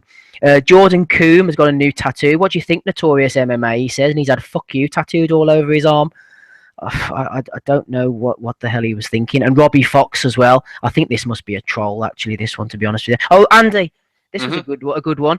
You arguing with Darren Barker. You said about Argentinian TV, and Barker observed that you kept on trying to big up Kakashi because he's Scottish, and then Barker took his L by realising that Kakashi is in fact Irish, not Scottish. You know, mate, I was saying to myself, has he got a Scottish granddad that I didn't know about or something like that? But then I was saying to myself, what's the fucking matter? He was born in Belfast. He's a fucking Irishman. I'm not giving a fuck. He's of Italian heritage, I think, Kakashi, but he is from West Belfast. That's what I said. It says, what's Scottish going to be doing? It says patriotism. It says, right, okay. It says, but where's a Scottish fighter? And I'm saying to myself, am I fucking being a tit here? Is this someone trying to fucking take the piss out of me? I couldn't fucking figure it out. I was like, surely no. Steve, yes, go ahead. The first Frampton Clegg press conference in London. I think it was like November 2015 that Kakashi was going to be on the undercard, I think, and Eddie got his name wrong, I think, maybe deliberately, and he called him Kikase. Anthony Kikase.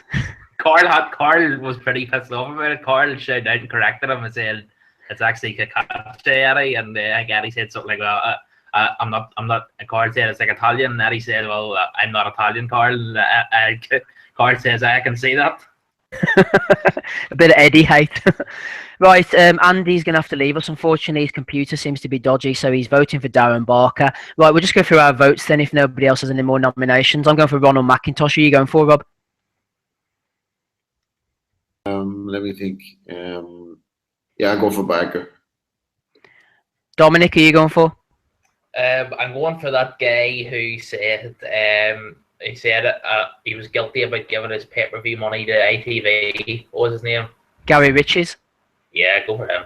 Gary Riches. All about the Riches, baby. What about you, Dave Loback? Final word to you. That guy who kept calling him Kid Gallagher. Oh, Ron McIntosh. Yeah, it's a tie this week. Then 2 for McIntosh, 2 for Barker.